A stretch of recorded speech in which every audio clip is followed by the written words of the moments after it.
Yep, your eyes are working just fine. This video is almost 3 hours long, and that's intentional. Because if you're interested in reselling sports cards in 2026 and beyond, you're in exactly the right place. This isn't a highlight reel. This isn't a top 5 tips video. This is the entire playbook. I've been reselling sports cards for over 20 years across basically every platform you can imagine. I've made the mistakes. I've chased the wrong trends. I've learned the hard lessons.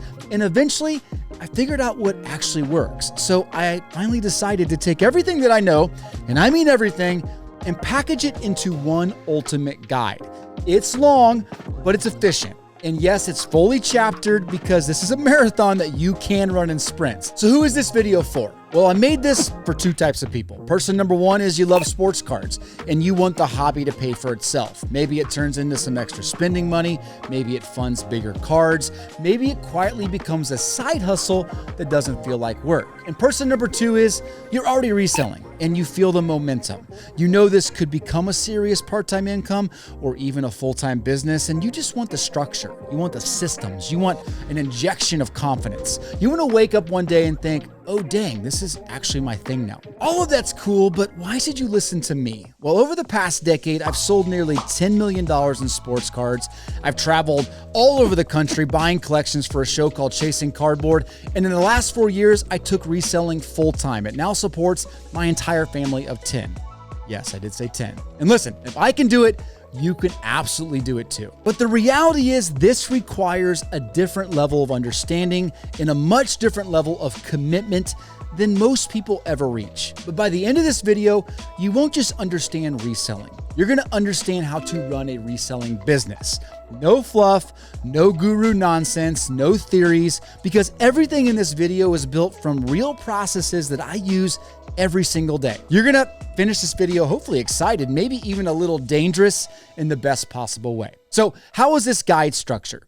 Well, to make this manageable, I've broken the guide into 4 main sections. Section 1 is all about the mindset and foundations. This is where most people lose before they ever start. So we're going to cover how do you think about capital? How do you think about the psychology of reselling? What reselling actually is and isn't, difference between collecting, flipping, and building a business, and why consistency always beats talent. Section number 2 is about buying with skill. This is the engine for everything. So we're going to break down how to source cards the right way, where to buy and where not to buy, how to avoid emotional purchases, how experienced resellers think about risk, upside, and inventory. Section 3 is about selling systems and scale. This is where income becomes predictable. So we'll cover the platforms, the pricing, the listing strategies. We'll cover workflow and automation. We'll talk about fees, margins, and how to sell quicker. We'll talk about how to stop feeling busy and start feeling in control.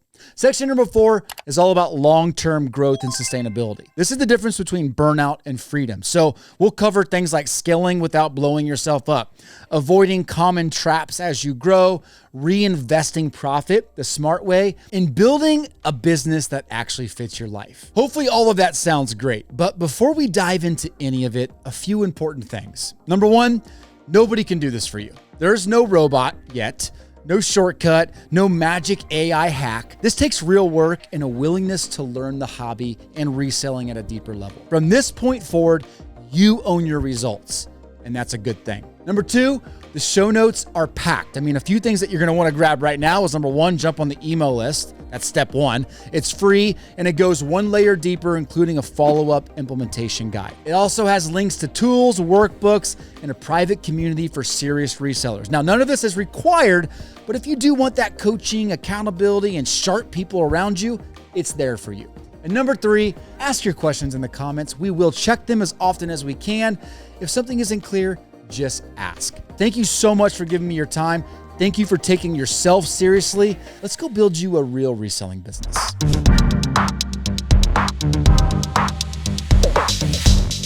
Let's start with something simple, but also kind of uncomfortable. Success in reselling sports cards will not look the same for everyone. I'll be the first to admit, it's fun scrolling social media and comparing yourself to every person posting a monster sale or a $30,000 collection that they picked up for $800 in a handshake. Shoot, you'd probably find yourself comparing your own success to me on the Chasing Cardboard side. But the truth is, That's not your success. Those are highlight reels. They're the Sports Center top 10 of the hobby. Real success is personal. Real success is defined by you, not by the loudest person in the hobby. And the crazy part is, most people never stop long enough to define it. They just chase what everyone else chases, and they burn out exactly the way everyone else burns out. So let's break this down. For some of you, success is really, really simple. Maybe it's you want to buy cards with your kids. Maybe you want the hobby to pay for itself. Maybe it's you want to enjoy collecting without dipping into your everyday checking account. All of those are totally valid. For others, success might look like this: a consistent side hustle, a few $100s extra a week. Maybe it's a savings booster or a debt killer or a life just got easier fund. All of them are also valid. And then the wild ones, success means a real business, an actual repeatable revenue stream, a system that you can build brick by brick that actually supports your family. All three of those are valid. All three of those are success. But if you don't define your version clearly, the hobby will end up defining it for you. And I promise you, you will not like that result. I think there's 4 to 6 types of reseller success profiles, and I want to take a minute to break down those profiles for you because I guarantee you, you fall into one of these or you're going to soon.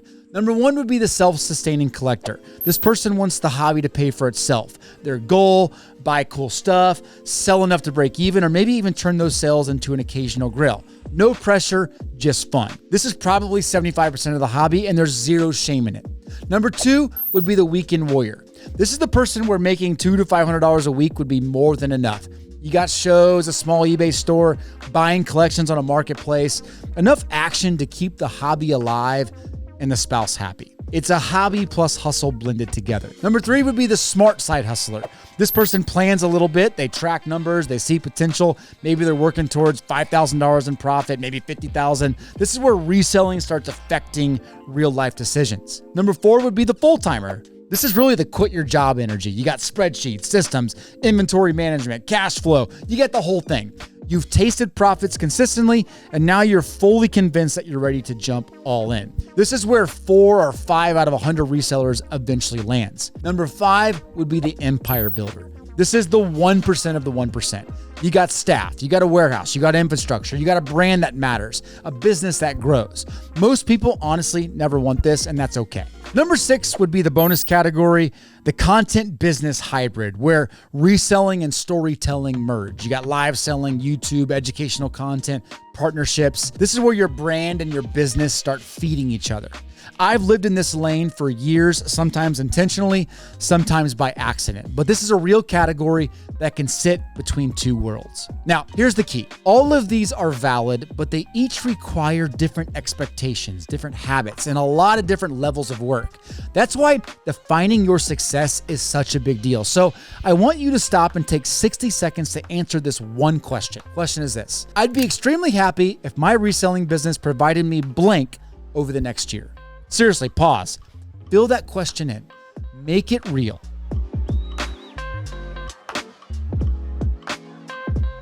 Okay, now that you've defined success, let's prevent the number one failure point in reselling, and that is setting unrealistic goals that crush you instead of build you. 87.5% of resellers flame out right here. Okay, that's a completely made up stat, but you know it's true.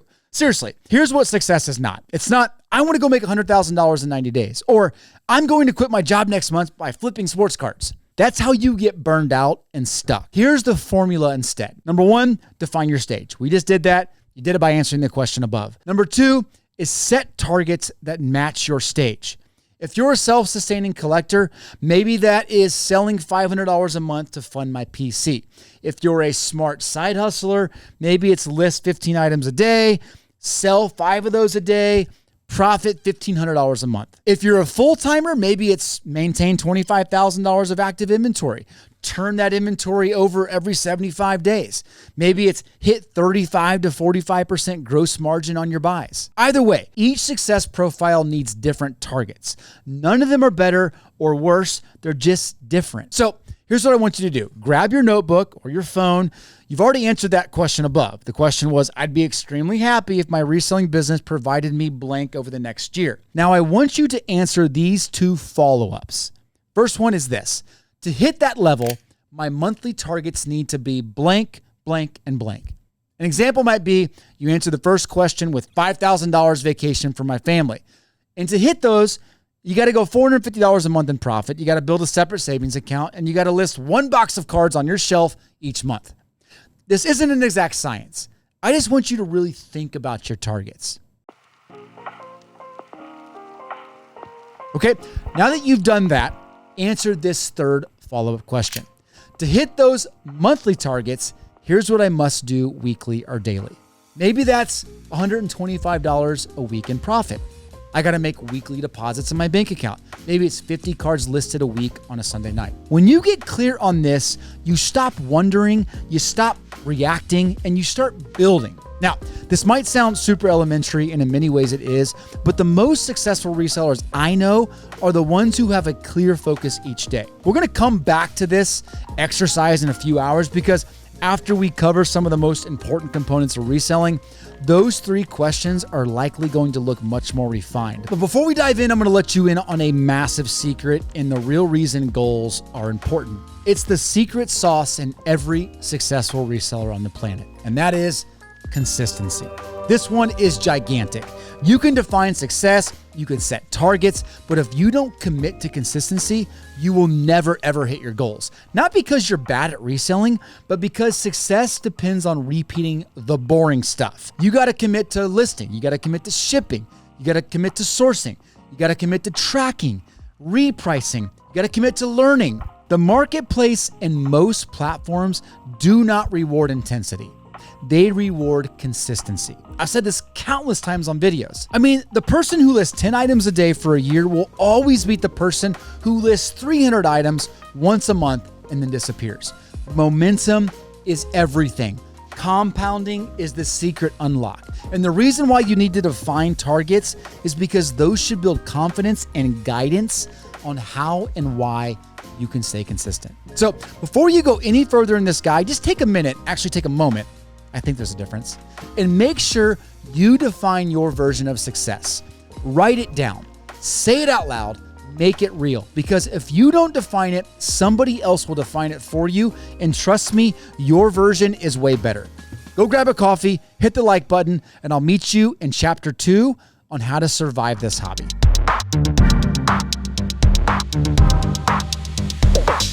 Okay, I grabbed my coffee. Hopefully you grab yours. This is fresh out of the espresso machine. It's time to talk about how to survive inside this hobby. Let's talk about survival because the hobby is fun until it's not. I mean, the market dips, the drama kicks up, the comments get really loud, or a seller on the marketplace tries to convince you that their 91 score baseball box is basically a retirement plan. If you're going to stick around long enough to build something meaningful, you have to understand one very simple truth. This hobby moves in cycles.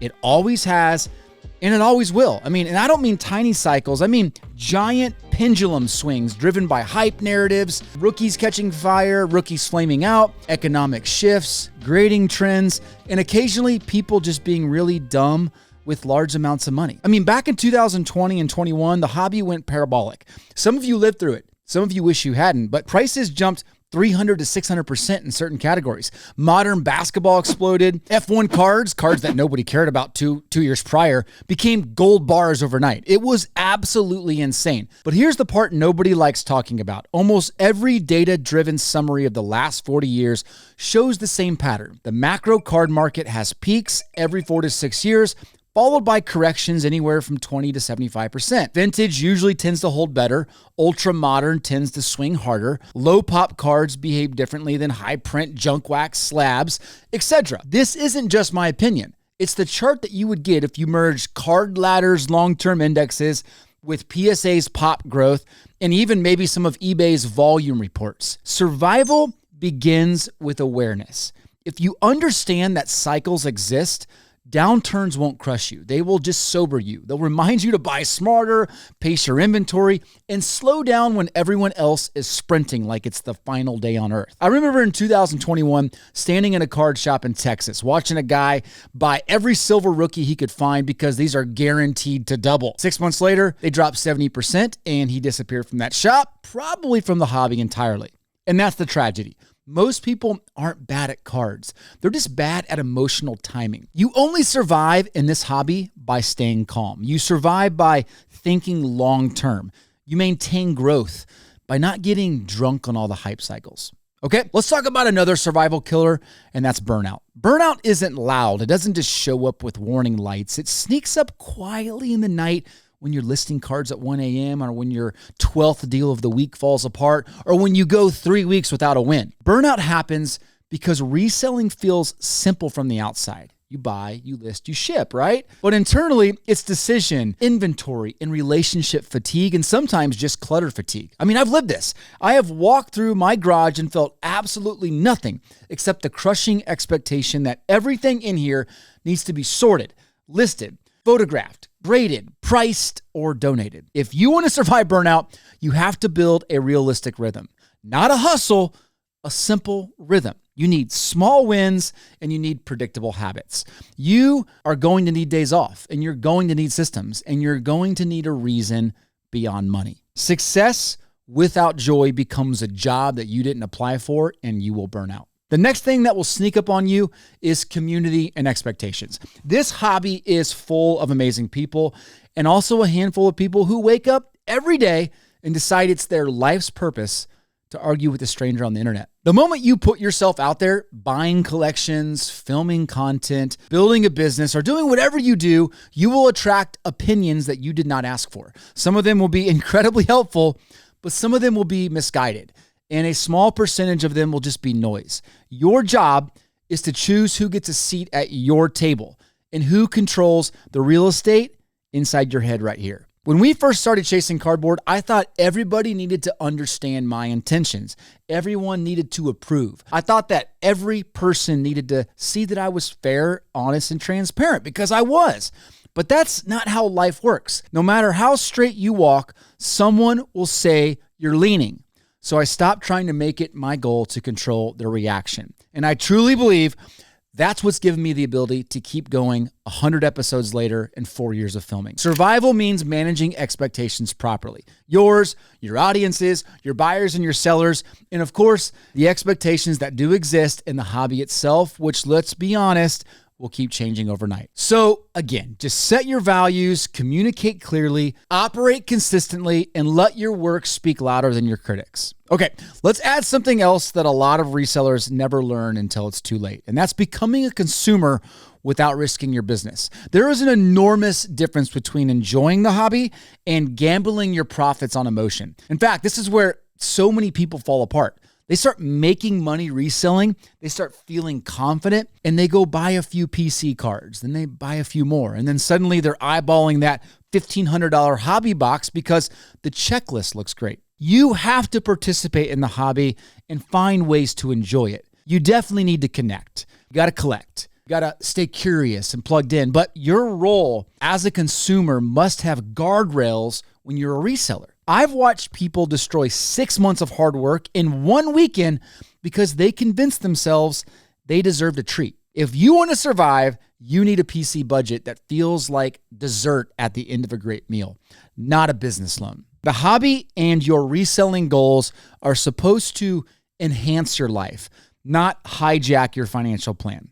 Finally, let's talk about time horizon. This one probably matters more than all the others combined. If you think this is a 3-month plan, you'll quit. If you think this is even a 1-year plan, you'll probably burn out. If you think this is a 3 to 5-year plan, you'll start to breathe. The resellers who last, truly last, aren't the ones who just go flip the biggest cards. They're the ones who understand that momentum compounds slowly. It's one deal, it's one buyer, it's one seller, it's one system, one lesson, over and over and over again. You are not competing with the people who get rich quick. You're just outlasting them. I have done this long enough to see entire waves of sellers come and go.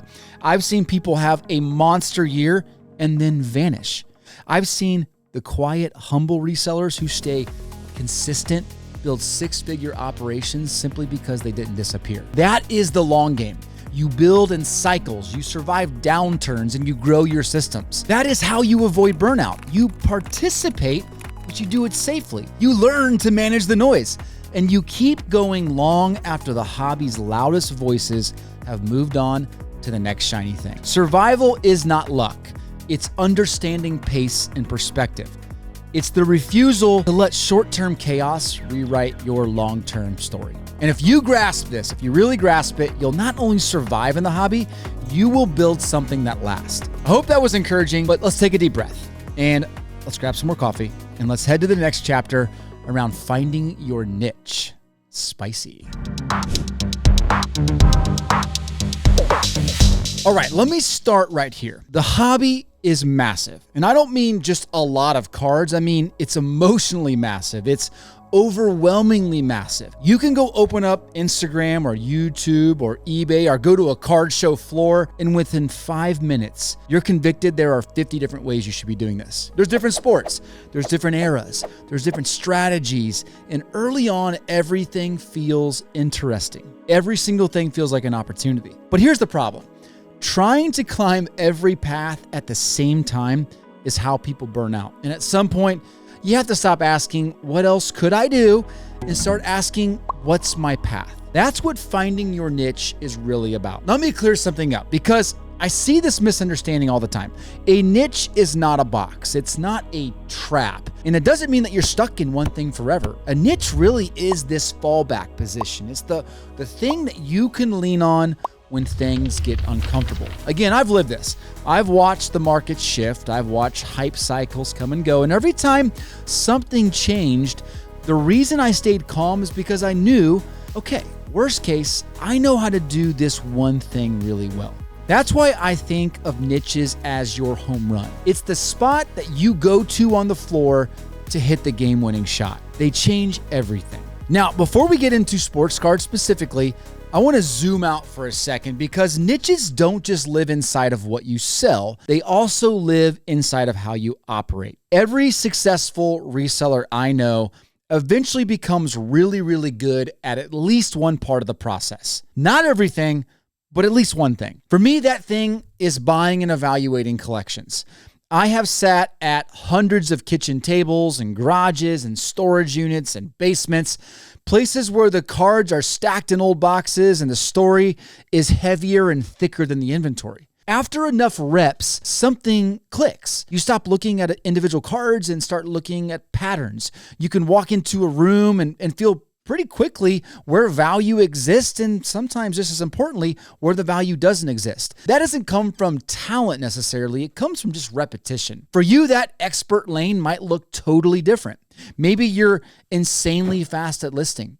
Maybe your shipping is just really dialed in. Maybe you understand margins and cash flow better than anyone else. And that's fine because when someone interacts with your business, your reselling business, the impression they form comes through one of these touch points. And impressions, those matter more than people realize. So all that to say, don't disregard forming a niche inside of the reselling process because I think that is equally important to all of this. All right, let's talk about sports cards.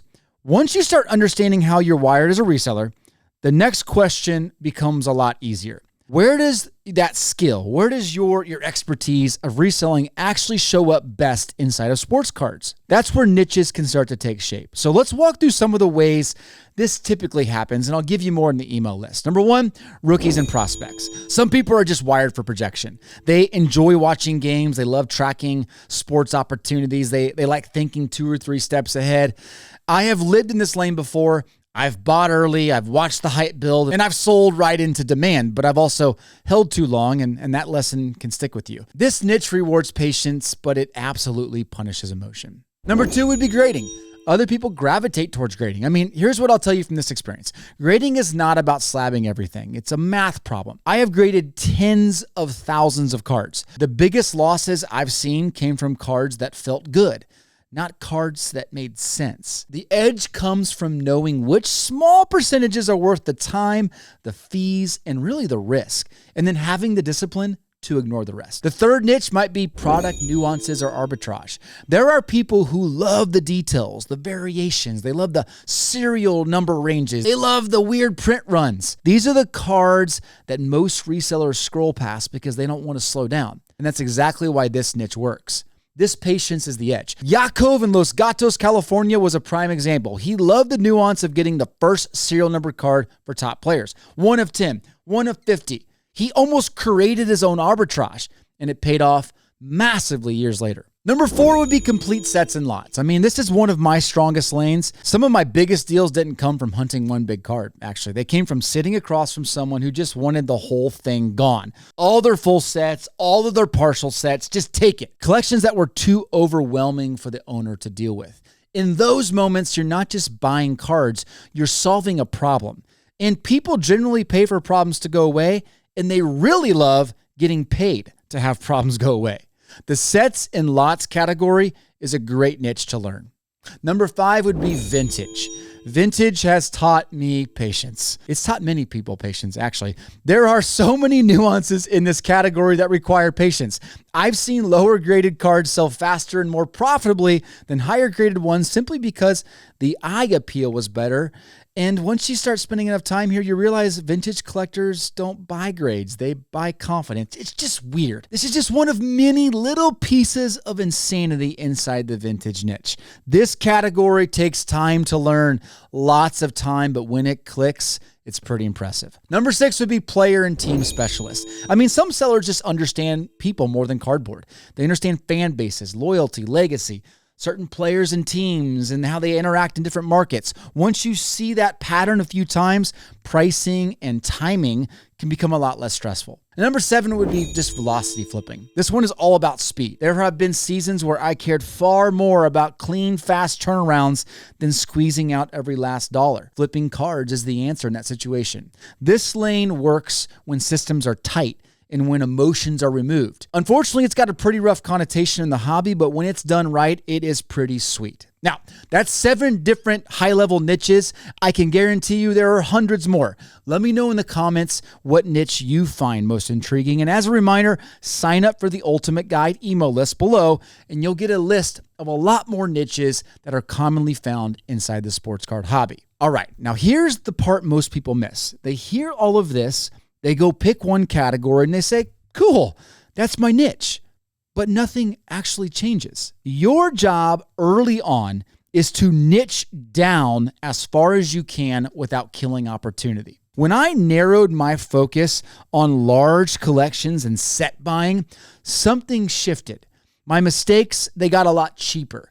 My confidence in every deal went up. Narrow focus has this way of sharpening your instincts. So your job is to figure out how to niche down as far as you can, as early as you can, so you can conquer your category. And once that focus clicks, the next question becomes very obvious. Where does this inventory actually come from? Because here's the truth. Different niches live in different places. Some of my best grading inventory came from very messy collections other people passed on. And some of my worst buys came from trying to force inventory into a niche that it didn't belong in. When sourcing and specialization align, the business stops fighting you, and you learn how to mesh the entire process together. Now, we're going to get more into buying later, but just realize your niche is going to dictate a lot of your buying. Before we close your niches, let's quickly talk about how to validate your niche, because this is really where discipline matters. You don't feel whether a niche is working. You have to actually test it. And here are 3 just really quick ways that you can go test and validate your specific niche along the way. Number 1 would be just sell through speed. The first thing I watch is speed. When a niche is working for you, inventory will move with less resistance. When things sit longer than expected, I don't panic, but I do pay attention. And speed is the market telling you whether you're right or not. And this might not be just objective speed, it might just be comparative speed. You see your niche categories moving with much more predictable speed than the rest of your inventory. Validation number 2 would be just margin consistency. Notice the word consistency. Some of my best niches weren't flashy, but they were very predictable. And predictable profits build a real business. Random wins feel good, but repeatable wins will change your life, I promise. And I measure that predictability through my profit margins. Your niche should lead to the most predictable profit margins in your business. Validation number 3 would just be decision confidence. This one's kind of subtle, but it's big. When your niche is right, decisions feel lighter. Buying gets really fast. Pricing gets super clean on the back end, and you stop opening 10 tabs to double check comps. You really just end up in your zone.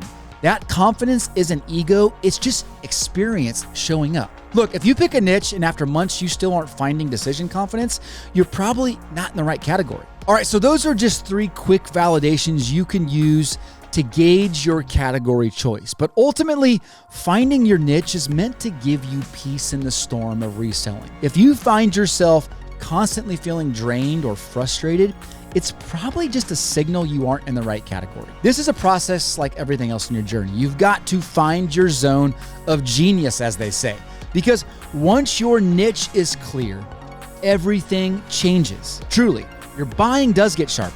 Your pricing does get simpler. Your mistakes get a lot cheaper. And that's why the next chapter matters so much, because once you know what to buy, the real leverage comes from knowing how to buy. Let's grab yet another coffee and talk about becoming a skillful buyer. It's time to start talking about where the rubber really meets the road, and that's buying. I mean, look, you can have a niche, you can have great systems, hopefully you do, and you can have all the momentum you want on your side. But if you don't know how to buy with skill, reselling is always going to feel a little stressful. No matter how good things look on the surface, it's just going to feel stressful. You see, early on, most resellers think that buying is all about acting fast. There's this constant pressure in your head that says, if I don't go spend money right now on this, I'm falling behind. Or if I don't go grab this deal, someone else will. Look, I lived in that headspace for a long time, but after tens of thousands of transactions, millions of dollars in inventory moved, and sitting across the table from collectors in more than 40 states, one thing became very clear to me. Great buyers don't rush capital. They protect it at all costs. Truly. Great buyers are savants with their capital. Every dollar you spend is a choice. Not just because it's money, but because it's optional. That dollar could go into this deal or the next one or the one after that. When you start seeing money that way, buying stops being emotional and it starts becoming intentional. Buying with skill, and you need to buy with skill, isn't about buying more. It's about buying with purpose. And once that mindset starts to shift, the next question becomes pretty practical pretty fast. And that is, where do great deals actually come from? Great deals are not the result of urgency. Once you stop chasing urgency, you're going to notice that you'll naturally start asking better questions in the deal. Not where can I buy something right now, but where do truly good opportunities actually come from? And this is critical. So let's talk a little bit about sourcing, and I'm going to start giving you some of my favorite places to actually source. Number 1 is my favorite of them all. And this was before Facebook groups, and this was before marketplace alerts, before DMs. This is how deals were found. And honestly, it's how many of the best ones still are. I call this old school sourcing. This looks like running a small I want to buy cards ad in a local newspaper. Maybe it's posting a simple flyer at a library or a community board or dropping ads in local thrift papers. Or wait for it, even sending physical mailers to targeted zip codes. I have done all of these at different points, and yes, some of them feel almost ridiculous in a digital world, but they also work. The reason they work is simple. The people who respond to these methods are usually not chronically online sellers. They're often older collectors, their families handling estates, they're people who value trust and simplicity over squeezing out every last dollar. You see, on Chasing Cardboard, some of our biggest conversations, $20,000 deals, $50,000 deals, even 6-figure discussions started with nothing more than a quiet referral or an old school touch point that most people would never bother with. This lane does not reward speed. It rewards credibility and uniqueness. And this type of sourcing success compounds over time, probably in no way any algorithm ever will. The second way to source is Facebook or Craigslist. Facebook is really the opposite end of the spectrum. You got marketplace, you got groups, you got the DMs that are all fueled by emotion and speed. Sellers here are just reacting to something they just saw. They got a comp, they got a headline, maybe there's a hot player they want, and they want resolution quickly. Ultimately, most Facebook deals are smaller, usually somewhere between $50 and a few $1,000s at the most, but the volume definitely is there if you want it. The opportunities typically show up daily if you're consistently looking. What Facebook punishes, though, is hesitation. What it rewards is just clarity and knowing what you want. The sellers or buyers who win here know their ranges. They respond super quickly and they don't get dragged into endless negotiation. This lane definitely builds reps. It'll sharpen your instincts and it'll teach you how to say no just as fast as you can say yes. But it's important to understand what Facebook is and what it isn't. It's great for volume and consistency. It's rarely where life-changing deals come from. Also worth noting, Facebook and Craigslist are usually the wild, wild west in terms of demographics and inventory. You also need to take an extra level of precautions to make sure you don't put yourself in any sort of dangerous situation. Sourcing strategy number 3 is card shows.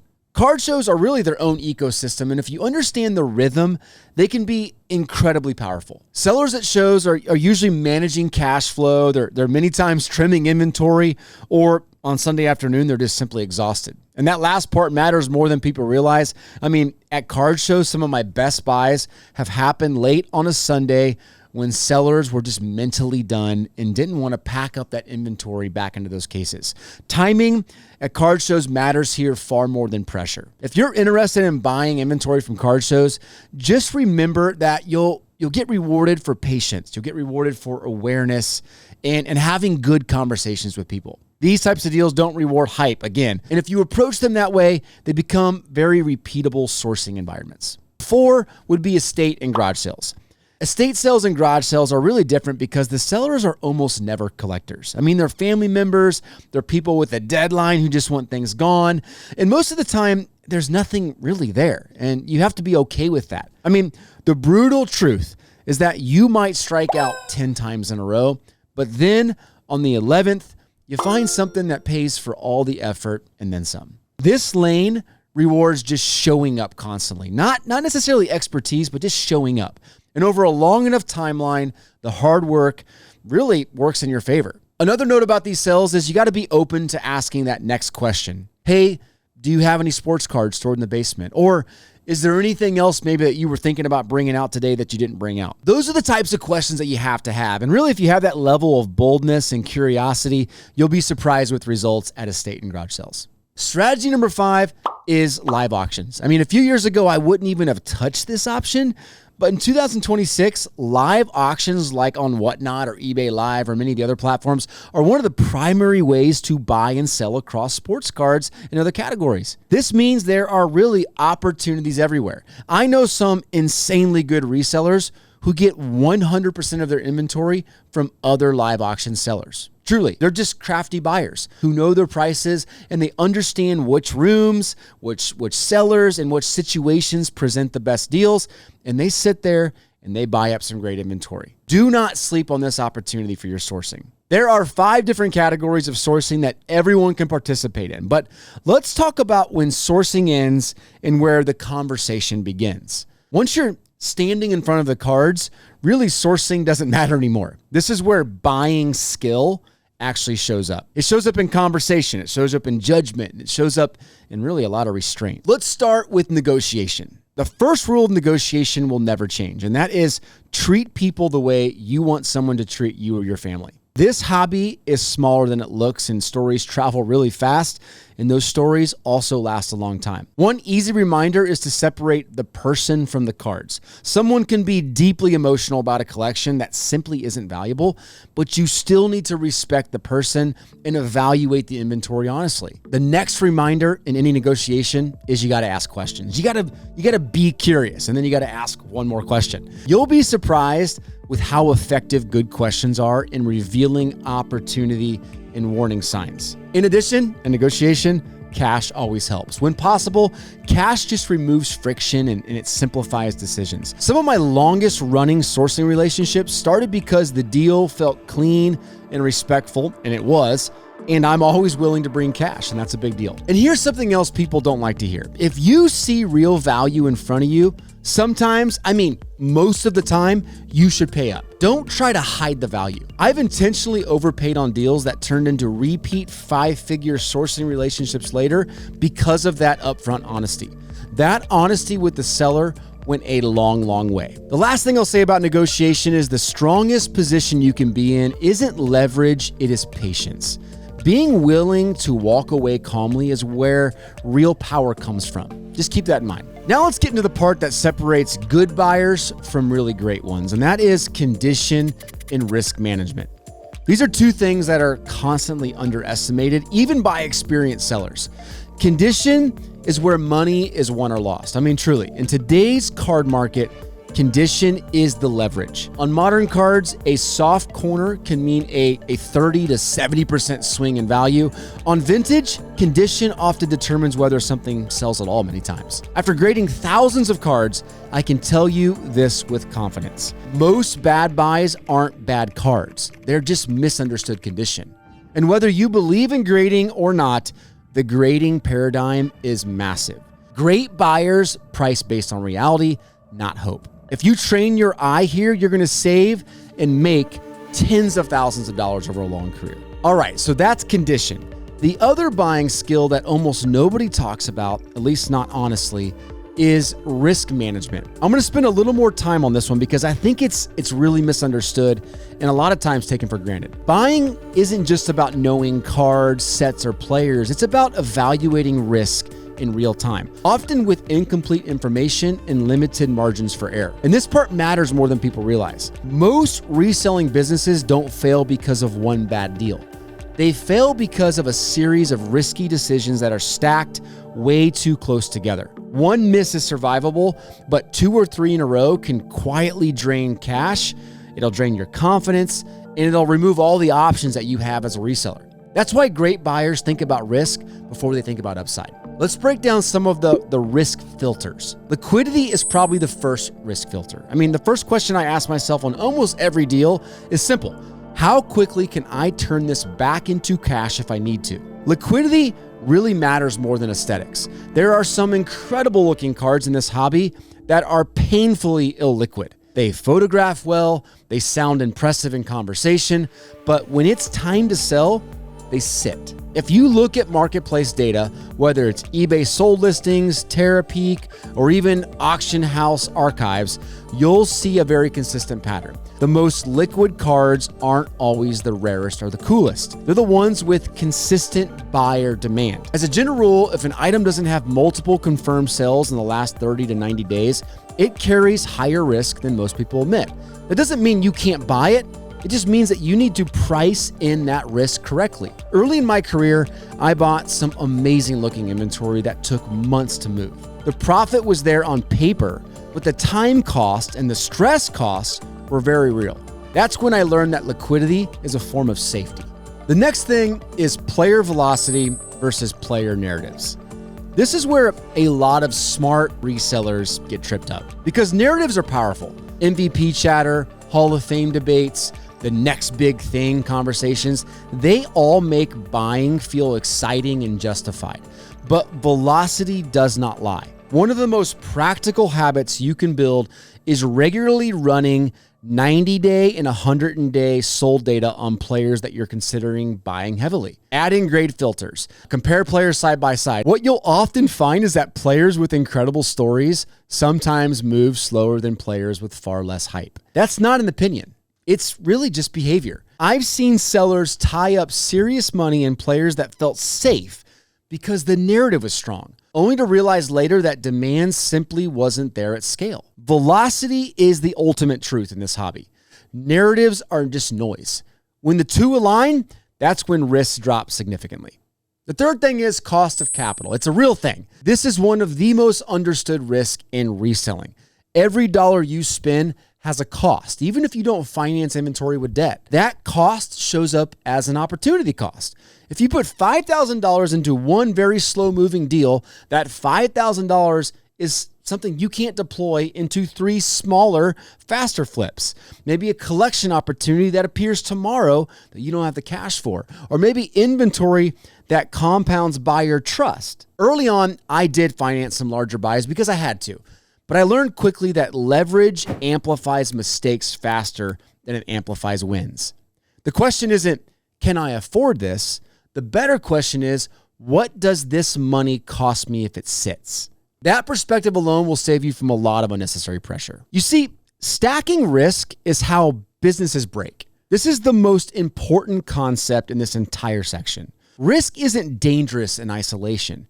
Stacked risk is. Buying one illiquid card, you'll probably survive. Buying several illiquid cards back to back is extremely dangerous. Buying illiquid cards while market demand is softening, very dangerous. Most blowups happen when sellers chase upside after a win, or they ignore liquidity for excitement, or they increase deal size while decreasing flexibility. You don't feel the damage immediately on some of those. It just shows up weeks or months later when all your options disappear. Great buyers constantly ask themselves, how much of my capital is tied up right now? How much is flexible capital? How long could I survive if sales slowed tomorrow? Those questions don't create fear. They shouldn't.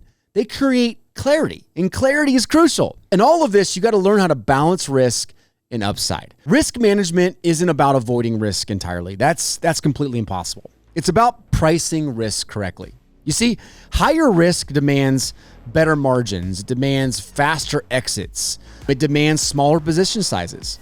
Lower risk allows you tighter margins, maybe a little bit longer holds and larger allocations. When you understand that, buying becomes a lot calmer for you. You stop forcing deals and you stop needing to buy, and you stop needing every buy to be the one that changes everything. And really, you can start building an inventory portfolio that can absorb mistakes without panic. If you don't get a firm grip on this early, risk doesn't just hurt profits, it really just breaks down your confidence. And once confidence is gone, decision-making is gonna follow. Remember, the most dangerous buyers in the room aren't the loud ones. They're the calm ones. They're comfortable passing on deals. They don't always have to chase excitement. They know their risk tolerance and they protect it ruthlessly. That is not fear. That is professionalism.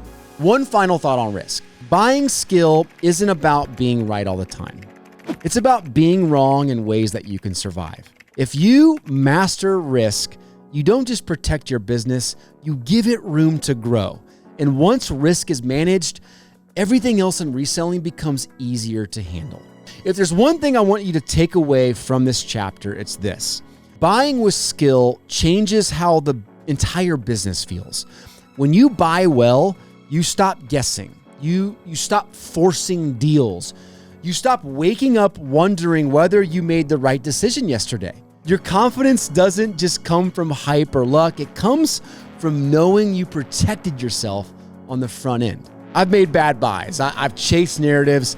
I've tied up capital longer than I should have. And every single time, the stress didn't come from the cards themselves. It came from ignoring risk and hoping all of it will work out. When you learn to buy with intention, something important happens. You create space. Space to wait. Space to say no. Space to recognize the right deal when it actually shows up. And that gives you so much leverage. And here's the part people miss. Great buying doesn't make you money by itself. It gives you better inventory. Inventory you can stand behind, inventory that you can price with confidence and aggressively, an inventory that makes selling so much easier versus harder. Now that you understand how to buy with skill, it's time to flip the equation, because buying sets the table, but selling is where the business actually gets paid. Let's talk about how to do that next. All right. Let's talk about how real reselling businesses are actually built. If you strip reselling down to its core, everything eventually funnels into one thing: selling. You can source insanely good inventory. You can organize perfectly. You can know comps inside and out. But if you don't understand how to sell consistently, patiently, and systematically, none of this matters long term. This chapter isn't about tricks or hacks or tactics. It's about persistent selling, the kind that will compound while most sellers burn out, overreact, or chase the next shortcut. What I want to do here in this chapter is start with philosophy and then work our way very deliberately into execution, because selling isn't one action. It's a series of decisions that you make every single day. Whether you realize it or not, it's a series of decisions. Once you understand that, selling will stop feeling emotional and it'll start feeling operational. And that's game changing. Here's the first mindset shift that changes everything. Selling is not about convincing. It is about positioning. You see, most new resellers approach selling like persuasion. They're thinking about how to push urgency, how to close the deal faster, or how to overcome objections in real time. Experienced sellers think very differently. They're asking themselves a much simpler question. It's, how do I help the buyer decide? That difference, that nuance, matters more than people realize. Behavioral research consistently shows that buyers are far more likely to complete a purchase when friction is removed, when there's fewer decisions, when there's clear information, and really when there's just less emotional pressure. When buyers feel rushed or confused, conversion drops, even when the price is fair. That's why strong sellers obsess over clarity instead of pressure. They think about things like, is it immediately obvious what this item is? Or does this price feel understandable in context? Or does the buying process feel safe and familiar? When those boxes are checked, buyers don't need convincing. They decide on their own. And before we go any further, I want to anchor us on something simple that gets lost in platforms and strategies. At its core, reselling is still about buying lower and selling higher. No algorithm will change that. No platform feature is going to override that. If you consistently buy with margin and sell with clarity, you give yourself room to win. Even when markets get soft, and they will, or when competition increases, because it will. But when sellers get into trouble, it's often because they drift away from that very basic simplicity and they start trying to sell better instead of trying to position better. And they lose sight of buying and selling higher. Once you internalize this philosophy, removing friction, it becomes the lens through which every selling decision should be made. And that brings us naturally to platforms, because how this philosophy shows up depends entirely on where you're selling. So let's start by talking through some platforms. Different platforms have different psychology. One of the biggest mistakes resellers make is treating every platform the same. They're not. Each platform attracts a different type of buyer with a different mindset, with a different attention span and decision trigger. If you don't adjust how you sell based on your platform you're selling on, you're creating a lot of unnecessary friction. So let's break down clearly, starting with the most important foundation for basically all resellers, and that's eBay. eBay is fundamentally an intent-driven marketplace. People don't open eBay to just browse for entertainment. They open it because usually they already know what they want. They're trying to solve a problem or replace an item or complete a set or find a specific card or player or year or certain condition.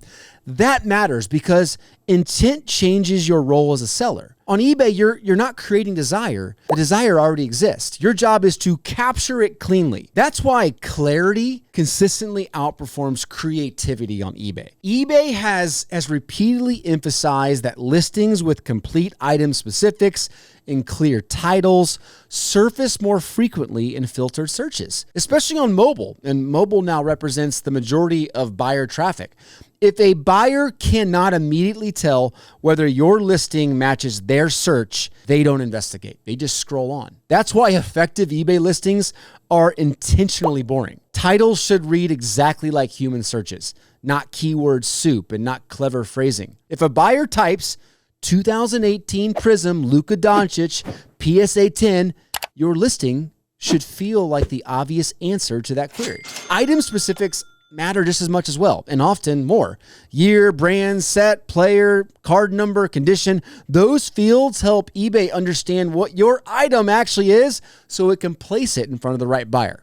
When sellers skip this step, they are asking the algorithm to guess, and guessing rarely works in the seller's favor. Photos also serve a different purpose on eBay than anywhere else. They don't need to be exciting. They need to be reassuring. Clean backgrounds, honest angles, clear condition. Buyers aren't looking to be impressed. They're trying to simply avoid surprises. And then finally, pricing, where persistence really shows up. This is where ego can quietly creep in. Sellers anchor to old comps or peak prices or what they need to get out of an item, but eBay rewards sellers who respect liquidity. Inventory that moves improves sell-through, sends positive signals to the algorithm, and it frees up capital for you to reinvest. Persistent sellers understand that eBay is a long-term volume and velocity platform.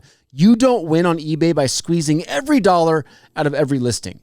You win by building a store that consistently converts intent into sales. And remember, your listings are working even when you're not. Every improvement compounds quietly while you're sleeping. That makes eBay a very powerful foundation for persistent selling. Now, let's shift to a platform where selling looks completely different. Live selling. This is the relational platform. Live selling platforms like Whatnot flip traditional selling on its head. This isn't about search or optimization. This is about presence and relationship. People buy live because they feel acknowledged. When a buyer hears their name, they see their bid recognized or feel like the seller is paying attention, the transaction stops feeling transactional. It feels personal. It's pretty crazy. There's a lot of strong data behind this. Live commerce platforms consistently show higher repeat purchase rates than traditional marketplaces, even when prices are similar. The difference isn't discount, it's familiarity. This is where sellers misunderstand scale. They assume bigger rooms automatically mean better results. In practice, smaller rooms with engaged buyers often outperform larger rooms with passive viewers. 5 buyers who feel comfortable bidding will almost always generate more momentum than 50 people in a room just quietly watching. That's why pacing matters so much in live selling. Letting moments breathe, not rushing bids, not anchoring every item to comps. I've put videos out on all this. You've probably seen it. Confidence creates space, and space creates trust. Live selling rewards calm, confident sellers, not frantic ones trying to manufacture excitement. And once you understand all that, social selling starts to make more sense as well. You see, social platforms are often misunderstood because sellers expect immediate conversion. In reality, platforms like YouTube, Instagram, TikTok, and X function as credibility engines, not checkout lanes. Most people don't buy the first time they see you on social. They watch, they listen a lot, they learn how you think, they observe how you handle wins and losses and decisions. Short form platforms are great for showing perspective, how you evaluate cards, how you think about things, how you approach deals. Long-form platforms build depth and trust over time. Even text-based platforms help establish consistency and presence. You see, social selling works best when you stop asking for the sell and start just being vulnerable and showing your process. When buyers are ready, whether that's tomorrow or 6 months from now, they already know who they can trust. And that's from you just showing up. That's why consistency matters more than virality. A viral post will bring attention, but consistent presence will build belief in your audience. Okay, so now that we've covered how selling changes by platform, let's talk about what stays the same everywhere. And that is systems. Building systems that win long-term. That's a skill. Before we go any further, let me zoom out for a second. When sellers struggle long-term, it's rarely because they don't know what to do. Most of the time, it's because their business is being run on emotion instead of systems. Good weeks will feel great, but slow weeks will feel very personal, like everyone is out to get you. Without systems in place, sellers start changing everything at once. They change their pricing, they change their sourcing, they change even their platforms and strategies, when what they actually need is just stability. This is where persistent sellers separate themselves. Short-term sellers rely on energy. They rely on that motivation and momentum. Long-term sellers rely on systems that continue to work even when motivation dips. Regardless of whether you sell on eBay, some of the live platforms like Whatnot, or many of the social platforms, there are really 4 system touch points that consistently show up in every durable reselling business. System touch point number 1 is just consistent output. Consistent output is one of the most boring concepts in reselling, but it's one of the most powerful. Every major marketplace, including eBay, has made it clear over the years that sellers who list consistently tend to see higher visibility and steadier sell-through than sellers who list in sporadic bursts. The same pattern shows up in live selling and content-driven platforms. But beyond algorithms, consistency matters because of buyer behavior. Buyers are creatures of habit. I mean, when they see a seller showing up often with new listings daily, with live streams on predictable days, or consistent content, something subtle happens. Trust will build before the purchase even occurs. The business starts to feel established instead of opportunistic. From a practical standpoint, though, this doesn't mean listing 100 items a day or streaming nonstop. It means choosing an output level that you can maintain even during busy or low energy weeks. 10 listings a day will beat 70 listings once a week if the goal is long-term momentum. Persistent sellers, they design output around sustainability. They don't ask, what can I do when I'm motivated? They ask, what can I still do when I'm tired? That mindset alone will prevent burnout. System touch point number 2 is understanding velocity over perfection. This is one of the hardest systems for sellers to embrace emotionally. Most sellers believe their job is to maximize profit on every individual item. But in reality, durable businesses focus on maximizing throughput. That means how quickly inventory turns into cash and gets reinvested. Data across resale categories consistently shows that sellers with higher sell-through rates tend to outperform sellers with higher average prices but slower velocity. Why? Because capital efficiency matters. Inventory that sits creates hidden cost. It creates a mental bandwidth. It creates a lot of storage space. It creates pricing second guessing. It also leads to a lot of missed reinvestment opportunities. Persistent sellers understand that pricing is not about being right. It's about staying liquid. It doesn't mean racing to the bottom. It means respecting where the market is right now and pricing in a way that encourages movement. Even tiny improvements in velocity will dramatically change how a business feels to operate. When inventory moves, confidence goes up. When confidence goes up, decision-making improves, and that feedback loop is incredibly powerful. System touch point number 3 is feedback loops. Every sell contains information. The problem is that most sellers are just too busy reacting emotionally to notice it. Persistent sellers build intentional feedback loops into their business. This doesn't require advanced software or any complex dashboards. It requires a consistent habit of review. I mean, looking at your last week or month of sales answers very critical questions. Questions like, what categories are actually moving right now? What price points feel easier for buyers to say yes to? Which items sold without negotiation or any hesitation from the buyer?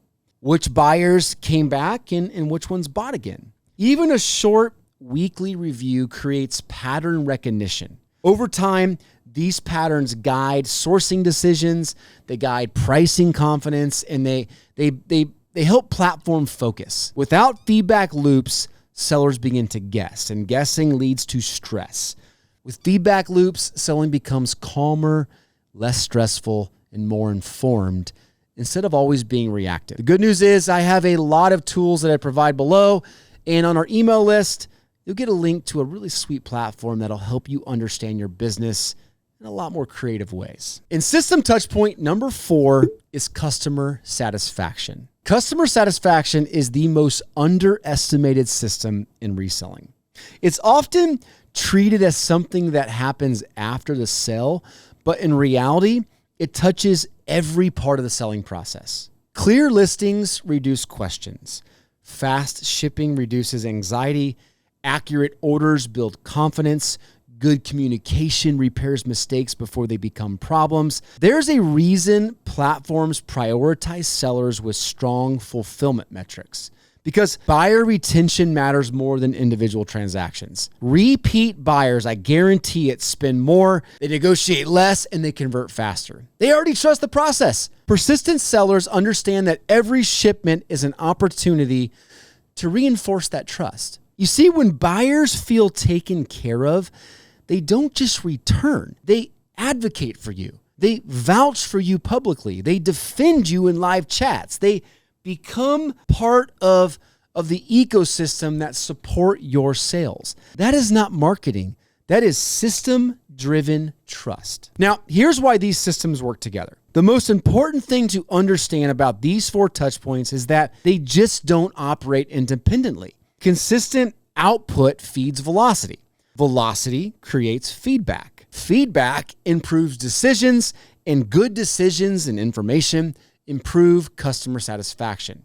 And then customer satisfaction fuels repeat buyers, which stabilizes everything. That is the compounding loop. Persistent sellers don't win because they work harder. They win because their systems reduce chaos and they increase clarity over time. And once those systems are in place, selling will stop feeling like a grind and it'll start feeling like a process that you can trust. Okay, we talked a lot about systems. Let's talk a little bit about buyer psychology, because understanding buyer psychology will also impact how you sell. Most of the volume comes from everyday buyers who really want clarity and fairness. Bidders want participation and comfort. Whales, they want professionalism and confidence and smooth processes, and they're watching long before they buy. The key thing to understand about psychology is that different buyers need different environments, but they all respond to one important thing, and that is trust. If your selling environment is calm, it's consistent, it's fair, it will naturally serve all of them without having to chase any of them. Ultimately, selling with persistence means showing up even when yesterday was slow. It means trusting your systems when a week feels off. It means making thoughtful adjustments instead of emotional overhauls. Persistent sellers don't measure success in individual days. I know that's hard, but they measure momentum over time. They review what's working, they adjust with intention, and they just keep moving forward. Trust, it compounds slowly, but once it's built, it will carry your business through any platform changes, algorithm issues, market cycles, and inevitable slow periods. It is not flashy, but it is the most durable foundation you can have. When you get selling right, everything stabilizes in your business. Sourcing will become second nature because you trust your exits. Pricing will become calmer because you understand the velocity in the market a little bit better. Growth will become predictable because systems replace emotion. Selling isn't pressure. Ultimately, it's service, it's clarity, it's consisting, all working together. When you commit to selling with persistence, you stop fighting the market and you start building alongside of it. And that's the difference between reselling as a hustle and reselling as a real business. Up to this point, we've talked a lot about systems, long-term thinking, and some general philosophy, but this chapter is going to be a little different. This is about what you actually do today, not what you plan to do, not what you should do someday, but what you would do on a normal Tuesday when motivation is average and life is busy. These are the daily habits I commit to nearly every day. Not perfectly, but generally pretty consistently. And over time, these habits start stacking into some serious momentum as a reseller, and they give you tons of confidence. This chapter is meant to be super fast-paced, so think of it as a mental reset before we go back into some of the deeper chapters. Okay, habit number 1 is list every single day. This one's obvious. I talk about it all the time, but it's still the most important. You have to list every single day. Not because the algorithm demands it, although it helps, but because listing is the engine of your business. No new listings means no new opportunities for sales. The key isn't how many you list. The key is deciding what you're committing to and honoring it. Maybe it's 5 listings a day. Maybe it's 10. Maybe it's even 1 if that's all you can handle right now. Consistency matters more than volume. Daily listing keeps your store fresh, it keeps inventory moving, and it keeps you mentally engaged with your business instead of avoiding it. Habit number 2 is ship daily and reliably. Shipping every day sounds obvious, but it's one of the biggest separators between sellers who grow and sellers who stall. If you want repeat buyers, and over time, repeat buyers often become 40% or more of a healthy reselling business, then shipping speed and accuracy are non-negotiable. Fast shipping reduces buyer anxiety. Accurate shipping builds trust, and trust brings buyers back. You don't have to be perfect, but you do need to be consistent. Same day when possible, next morning at the latest. This habit alone quietly increases lifetime customer value. Habit number 3 is pursue one lead a day. This habit is especially important early on, but it never really goes away. Every day, pursue one lead. That can mean reaching out about a collection. That can mean following up on a conversation. That can mean something as simple as checking a marketplace listing, or maybe just asking a question that starts a dialogue. The goal isn't always a deal. The goal is a conversation. Conversations lead to reps, and reps lead to confidence, and confidence ultimately leads to better decisions.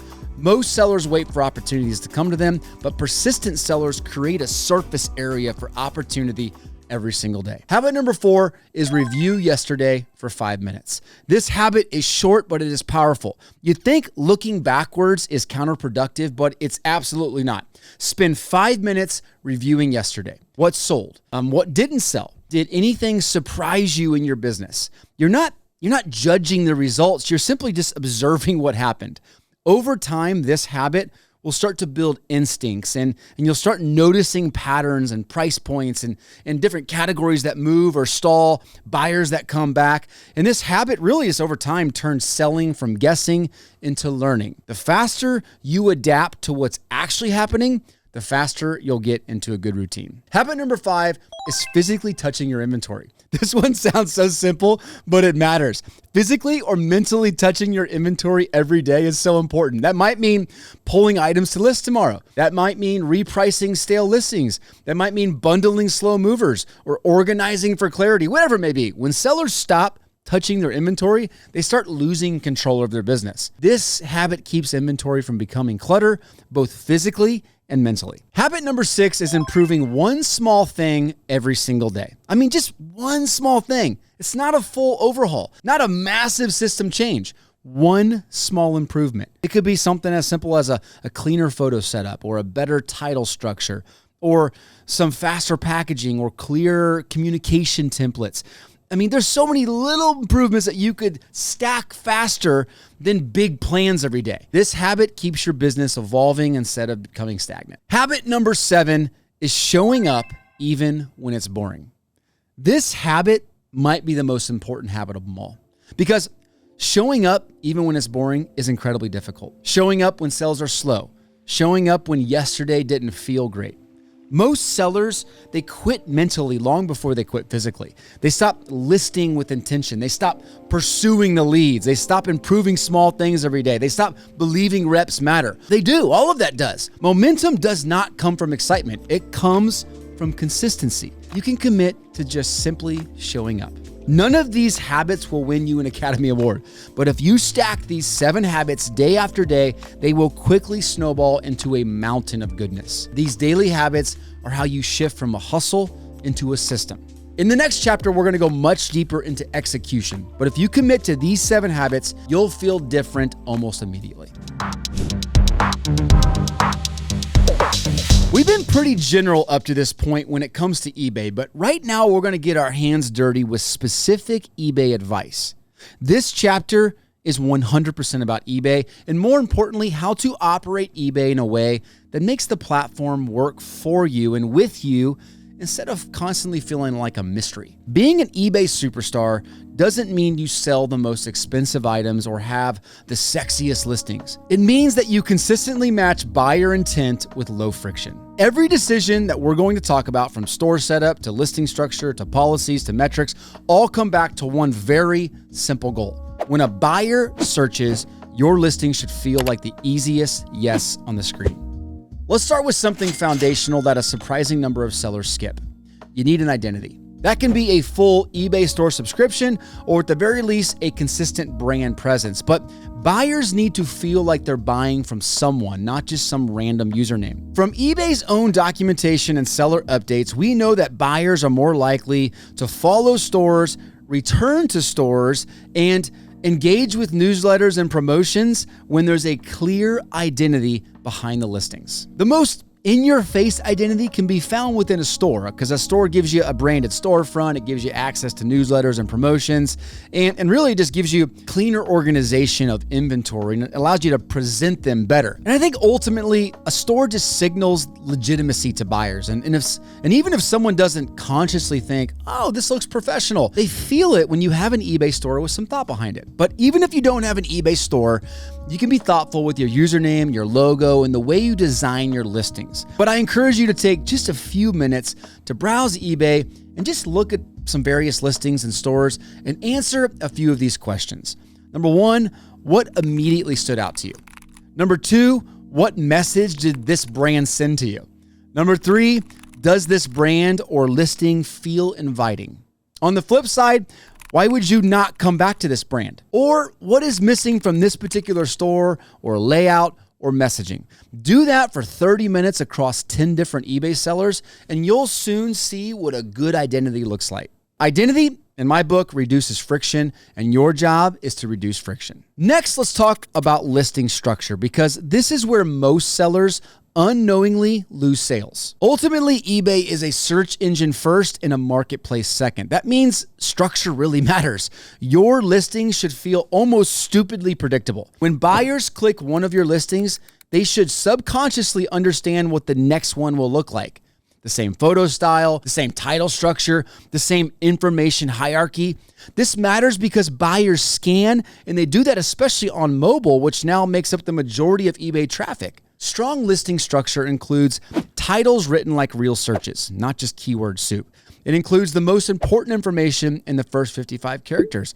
It includes item specifics that are filled out completely. It includes clean and repeatable photo angles. It includes descriptions that confirm condition and not confusion. Your structure doesn't have to look like a brand new Apple product page, but it does need to get a buyer from here to here without confusion. Structure doesn't make listings exciting. It makes them easy, and easy sells. All right, next is policies. Policies are one of the most overlooked friction points on eBay. Buyers may not read every policy word for word, but they absolutely react to them emotionally. And on eBay, there are really only two policies that make massive impact for you: your shipping and your return policies. Let's start with shipping. The most important thing you need to decide is same day, next business day, or 2-day handling. I mean, obviously, the faster your handling time, the more competitive your listings become, especially when buyers sort by fastest delivery or free shipping. But this has to match reality for you. Over-promising and missing deadlines hurts more than slower, honest shipping. So figure out your shipping policy, head over to the settings, and set one up that works for you. Next is returns. Let's start with a data point that usually surprises people. Generous return policies don't usually increase returns. They actually increase confidence. eBay data has consistently shown that listings with clearer, buyer-friendly return policies convert better, even if returns tick up slightly. In fact, the conversion rate increase will be a net positive over time. The reason this works is because buyers feel protected. With sports cards, I actually usually default to no returns on raw cards, but I have a very generous mindset when an issue arises. On higher end graded cards, I typically fluctuate between 2-week and 4-week return windows, but I clearly mention in my listing that buyer's remorse return claims will be denied. Unfortunately, eBay doesn't always side with the seller, and I still have to accept some returns I don't agree with, but even just articulating my rules makes a huge difference with my return percentage numbers. Ultimately, you have to decide what you want to do with returns, set it, and stand behind it. Just remember though, friction often shows up before checkout, not after. And one way to keep friction out of post-checkout situations is to have policies created and reinforced in your listings. Okay, let's talk data now. But only the data that really matters. Too many sellers either ignore metrics or they completely drown in them. You don't need all of the metrics. You just need the right ones. When you go to performance and you click on summary, you're going to see a few key signals that tell you almost everything you need to know. Let's break them down. First is listing impressions. This tells you how often your listings are showing up in search. If impressions are low, the issue is usually titles, item specifics, maybe even something like category placement or pricing relative to the market. It also might just be that you're listing items that aren't being searched for. That just happens at some point. Next is listing views, and it's exactly what you'd guess. This is how many times your item got clicked on. This really just shows engagement, not necessarily commitment, but just engagement overall. Lots of views with no sales often points to pricing friction or unclear condition inside your items. Third is click-through rate. This one is simply listing views divided by impressions. A low CTR means that your listing isn't compelling enough at first glance. So what do you think that means? Well, CTR tells you if people want to click once they see you in a search. Photos and titles matter the most here. I mean, really, if your CTR is below 1% in a fixed price store, you probably need to investigate. And then finally is the sales conversion rate. This is really where everything comes together. A strong conversion typically means that the buyer either found what they were looking for, the price made sense, the listing felt safe, and really, I think this is one of the best indicators of just overall listing health. Now, I will say, if you just run fixed price listings, this metric really is massively important, but if you run auctions only or even partial amounts of auctions, this metric will just get skewed. Either way, the best way to really react to sales conversion rate is to get your baseline for your store and then react to your weekly and monthly comparisons for your SCR. Overall, these 4 metrics are super valuable and really should lead you to ask second and third level questions about your business. For about a year, I track my impressions almost every day. Now, I didn't use promotions, but I wanted to see how small changes in my title strategy led to impacts in my impressions. And it was crazy how just simple observations over time led me to where I am today with certain title structures and photo strategies. Review your metrics often. That's my takeaway for you there. This leads me into promoted listings, which have become kind of a hot topic in 2025 and leading into 2026. Promoted listings are not a magic button. They are simply a tool, and used poorly, they will eat away your margin. Used intentionally, though, they can increase your velocity. The mistake that sellers make most often with promotions is they promote everything or they promote nothing. Instead, you have to think in terms of strategy. You got to promote competitive items where visibility matters. You got to promote inventory where velocity is way more important than margin. And you got to avoid promoting items that already dominate search organically.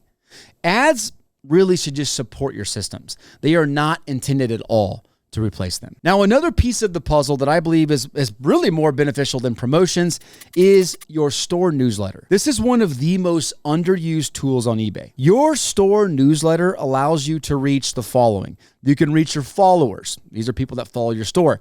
Your past buyers, people who have bought from you, or both. And you can do it in your own voice for free. eBay is literally giving you the keys to a tool that will drive more sales in your store. I mean, you can structure these and cadence these however you want, but my personal preference is bi-weekly and super simple. Bi-weekly campaigns work incredibly well because they stay top of mind, they really don't overwhelm buyers, and they create these recurring traffic spikes for your business. And like I said, simple, right? These don't need to be fancy. They really just need to remind the buyers that you exist. So some of the things that I do is I put a newsletter together that says new inventory added or weekend sale or category spotlight. All of these are just easy buttons for getting back in front of your traffic. Yes, your traffic. This is own traffic. You got to treat it that way. Now, in conjunction with newsletters, discounts work as well, but only when they're super simple. Confusing discounts or coupons create hesitation. And we've talked about the importance of removing friction, not creating it. So I'm a big believer that creating clear discounts can lead to clicks. The best discounts to me are super easy to understand. They're tied to specific events and they feel intentional, not desperate. Examples might be like seasonal resets or weekend promos, or maybe something like inventory cleanups. Maybe even an event tied to a specific sporting moment like a Super Bowl or March Madness or the Olympics. Discounts are about movement, not margin perfection. These are 7 important, and I mean crucial pieces of the eBay puzzle. A few final things that separate good sellers from great ones are the following. I'm going to rapid fire these for you. using item specifics like a weapon, refreshing stale listings instead of letting them die, ending and relisting strategically, watching what sells, not what gets views, learning to build repeat buyers, not one-time wins. All of those things work over and over again. Look, being an eBay superstar isn't about massive spikes in your business. It's about constant growth and ridiculous stability.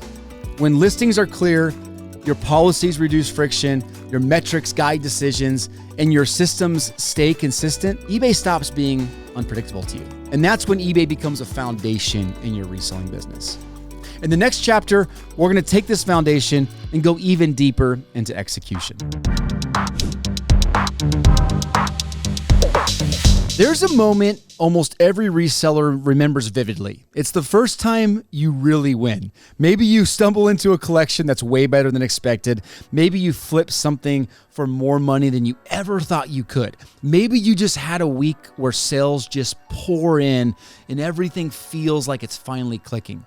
That moment feels like a breakthrough. And it is, but it's also one of the most dangerous moments in the entire reselling journey because success has a way of quietly changing the way we make decisions. And if you're not careful, one big win can distort your expectations and it'll screw up your discipline and your entire approach to the business. This chapter is about avoiding what I call the big score curse and learning how to turn wins into foundations instead of traps. Okay, so I've seen the pattern play out more times than I can count.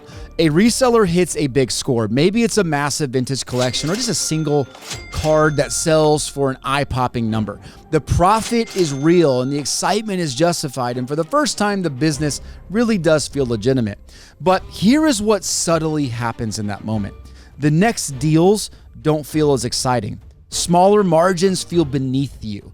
Routine flips start to feel like busy work. And instead of asking, how do I repeat this responsibly? The question becomes, how do I do something even bigger? This is where the big score curse starts to take hold. Behavioral finance research backs this up. Humans tend to overweight recent wins and assume they're more repeatable than they actually are.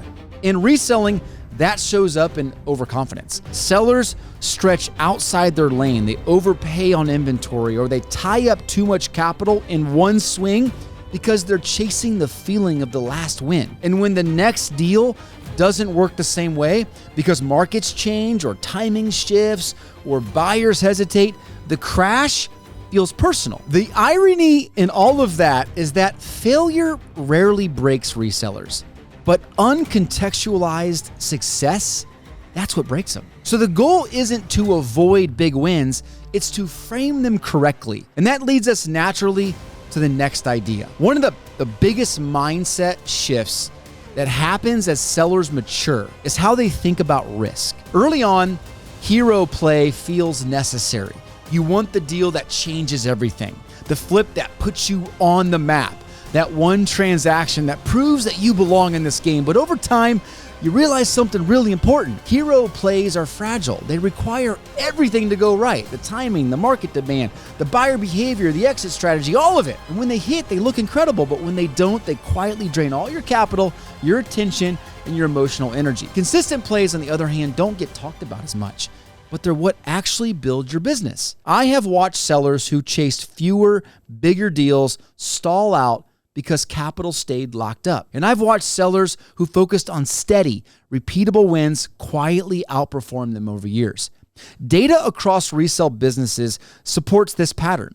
Higher transaction volume with moderate margin often outperforms lower transaction volume with higher variance because cash keeps moving. Feedback loops, they stay really, really tight, and mistakes are survivable in that world. The best sellers still take big swings, don't get me wrong, but they do it from a position of stability, not desperation or ego. Consistency protects you from variance. Hero play exposes you to all of it. And once you internalize that, something else starts to matter more than any individual deal. You see, at a certain point, profit stops being the most valuable thing that you're building. Reputation takes its place. Reputation is what buyers assume about you before they click the buy it now button, before they click the watch now button. It's what sellers think when deciding whether to call you back. It's what the market remembers long after one deal was forgotten. Again, I've seen resellers land insane opportunities simply because someone trusted how they operated. Not because they paid the most, but because they were predictable, they were fair, and they were professional. And I've seen sellers lose insane momentum because they chased short-term wins that created long-term doubt. Reputation ultimately compounds faster than profit when it's protected, and it collapses much faster when it's abused. And here's the key insight. Reputation is built through patterns, not peaks. One ginormous sell does not build your reputation, but one smooth transaction doesn't either. It's what happens most of the time that defines you, which brings us to how reputational equity actually grows. Reputational equity grows when people know what to expect from you, and they like that expectation. It starts with doing what you say you're going to do, shipping when you say you would, communicating clearly, setting expectations honestly instead of optimistically. It grows when your behavior stays steady, even after wins. Actually, especially after wins. Some of the strongest reputations I've seen were built by sellers who passed on deals that didn't feel right. They honored prices when the market didn't move in their favor, or they handled mistakes in ways that cost them short-term profit, but it earned them this long-term trust. After a big win, it's tempting to scale aggressively, change all your strategies overnight, or just chase inventory that's outside your comfort zone just because your confidence is high. But I'm going to say something that might cut deep, and that is discipline after success is so much harder than discipline after failure. Professionals understand that protecting reputation sometimes means saying no, means slowing down, or repeating boring behavior even when your excitement is pulling you somewhere else. That leads me to something that most people don't ever talk about. There's a phase in every strong reselling business where things start to feel uneventful. Sales come in predictably. Margins are very predictable. Processes feel routine. And for some sellers, this feels like stagnation. But it isn't. Boring is stability. Stability creates optionality, and optionality is the freedom that you want. When your business is boring in the right way, you can take calculated risk without betting the farm. You can wait for that perfect deal instead of forcing one, and you can say no without panic. The sellers who last learn to appreciate boring because boring means business is doing exactly what it's supposed to do. This chapter is not about encouraging you to avoid success. It's about surviving it. Don't let social media or any marketplace tell you anything different. The goal isn't to be remembered for one deal.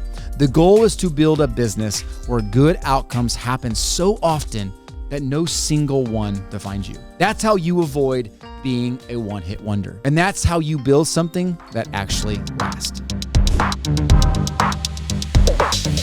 Building a true business. So what happens when reselling stops becoming a hustle and starts becoming infrastructure? Up to this point in the course, we've talked a lot about selling well. We've talked about building the right systems, maybe even just avoiding overall traps and thinking long-term. All that's great stuff, right?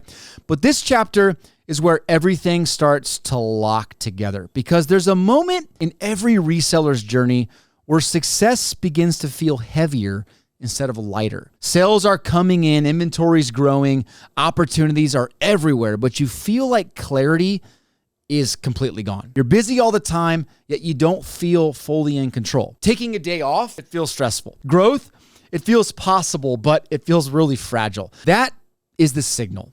Not that something is wrong, but that it's time to stop acting and operating like a solo hustler and start thinking like a business owner. This chapter is about understanding what the shift actually looks like and what it feels like when it's happening, and ultimately how to move into it without making it some sort of big, scary event. The first real shift from reseller to business owner usually shows up in how you treat inventory. Early on, inventory is something you just handle. Later, inventory becomes something that you manage. For me, this shift started about 4 years ago when I got extremely particular about inventory management and skewing every single item that I have. At the time, it felt like overkill, but it completely changed my business. Once inventory grew past a certain point, memory stopped being reliable. Picking items slowed down. Shipping became uber stressful, and naturally mistakes crept in. And ultimately, all of that led to customer satisfaction suffering. Not because of bad intentions, but because systems hadn't caught up to scale. Skewing or inventory management fixed all of that for me. My approach is or was intentionally simple. Every item gets a skew. No exceptions. No, I'll remember this one. I use Avery SKU tags and their free printable templates. Nothing fancy, nothing expensive. The goal here isn't perfection. It's just consistently doing what I know I have to do. Here's the part for me that tends to be a little controversial, and I'm okay with that. I put the SKU in the last 4 or 5 characters of my eBay title. I know some sellers hate this. I've heard every argument. But here's why that works for me. The title for me is the fastest and most visible reference point during my picking process. And when you're shipping hundreds of orders, speed matters. Reducing friction reduces errors. And picking speed increased, shipping accuracy improved, customer satisfaction went up. And on top of all of that, I actually use the eBay custom SKU field to tag collection sources or performance buckets. I just name each collection that I buy, and I enter that name into the custom SKU field for the cards from that collection. That actually allows me to later analyze which collections perform best, which buying decisions paid off, where to double down and where not to double down in the future. This is the moment for me where inventory stops just being stuff and it starts becoming capital. When you know what you own, what you paid, where it is, and how it performs, it's refreshingly motivating. Side note, I do have a set of sweet tools that I built for resellers to upload their eBay sales data and get instant analytics on their performance. You can check out some of the analytics right here that it'll show you in seconds. You'll find a link for that below and you'll get links to it in the email list. All that to say, get your inventory under control. And once inventory is under control, the next pressure point usually shows up in money. This is the part of reselling where most people avoid the longest, and they regret it the most later. There's a phase where sellers say, "I'll clean this up later." And later usually means a lot of stress. A true business doesn't just track sales, it understands net results. One of the simplest and most effective steps anyone can take in building your business is just a basic Google sheet. Nothing complicated, just usable. 3 tabs is enough. Number 1 is a purchase tab, which shows inventory buys, cost basis, and dates. Number 2 is expenses, your shipping supplies, your fees, your software, your mileage, all of that. And number 3 is your weekly or monthly net sales by platform. You got eBay, you got your live platforms, you got your social. Even if you just update this weekly or monthly, you are miles ahead of other sellers. But the biggest unlock, and this cannot be overstated, is a separate bank account. A separate account, separate debit card, you name it. Everything runs through your separate business account, all your business expenses and all your income. This is so important because it does 3 things. Number 1, it creates instant clarity. Number 2, it simplifies all your bookkeeping and all your taxes. And number 3, it reduces the mental load dramatically. You stop guessing what's business money and what's personal money, and you stop fearing big moments like tax seasons, and you stop making emotional decisions because you can see reality at any moment. But from that point, many sellers naturally start exploring an LLC. Now look, this isn't legal advice, but at a very high level, LLCs often provide a few very important things. They provide clear separation between personal and business assets. They provide inventory and expense deductions, which is important. They provide cleaner tax planning, and they provide increased credibility with vendors, banks, and partners. It also provides just a simple layer of legal protection. Now, the point isn't to rush structure. The point is to understand that structure provides another level of freedom. It doesn't limit it. So I would just advise you start with some basic bookkeeping with a Google Sheet, open a separate bank account. And if this is something serious for you, look at a legal structure like an LLC. And after all of that, once money is organized, time becomes the next big constraint. Here's something I want to be really clear about. Both times where I added help to my business, it wasn't to do what I didn't want to do. It was to speed up what was already working. The first time I brought on a gentleman named James, the goal wasn't delegation for the sake of delegation. It was, I wanted to sell more inventory that I simply wasn't getting to. The second time was when I brought on Johnny early last year. His role filled the listing and the shipping gap. And there was a lot of shipping. That freed me up to focus on higher value work, sourcing, strategy, relationships, content. It also allowed me to systematize some of the listing so that Two people could be adding inventory into different categories of the business. But my general rule for bringing on help is help should amplify your strengths, not fight your current. And this only works when you understand how you operate. This is why the chapters before this matter so much. Your SOPs, or your standard operating procedures, even very informal ones, are your lifeblood. When you hire somebody, you don't want them reinventing your process. You want them replicating it. So you have to put some thought into how everything works inside your business. Clear systems turn help into leverage. Vague systems, on the other hand, they will turn help into a lot more friction. So I would advise you put some serious work into just documenting your own internal systems and how you want things done. Simple way is just to go record some Loom videos of you walking through your processes, and then have like an AI agent or something take your script and put all that into a handbook. You can have an SOP in a few days. In terms of when to bring on your first hire, this is a very personal decision for you and your finances. My recommendation is very simple. Wait until the last possible moment, and then wait one more moment. You'll know when it's time to add gasoline to your growth. That moment will feel like a relief and an excitement at the same time. Another unlock that is not talked about very often in reselling is asset building. Short-term inventory creates cash, but long-term assets create freedom. It is very easy to spend years flipping inventory and looking back realizing you build income, but not leverage through assets. Don't get me wrong. The goal isn't to abandon short-term cash. It's to use short-term inventory to build long-term assets. Here are some examples of long-term assets that resellers can build. Number one, a trusted eBay store with repeat buyers. Number two, a live selling audience that returns consistently. Number three, an email list that you own. Number four, a recognizable brand or name. Number five, strong supplier and collector relationships. Number six, operational systems that others can run. Number seven, data on what platforms do best over time. Number eight, high dollar inventory like vintage, sealed, rare, etc. Number nine, reputation in the hobby. Number 10 is optionality, the ability to say no and wait. Some of these will show up in the balance sheet, but most of them will not. But all of these will compound over months and years of doing the right things. Sellers who focus only on short-term gains often feel stuck 2 years later. Sellers who balance cash flow with asset building feel momentum even when sales fluctuate. These assets are also great motivation builders and something to strive for each and every year. This is when businesses start serving you instead of the other way around. So these are all events, but they don't need to be an event. Here is when you know the shift needs to happen. Take a moment and answer these 5 questions. Do I feel stressed when sales are good? Do I know my numbers without guessing? Could someone else step into my job for a week? Do I feel in control of inventory or overwhelmed by it?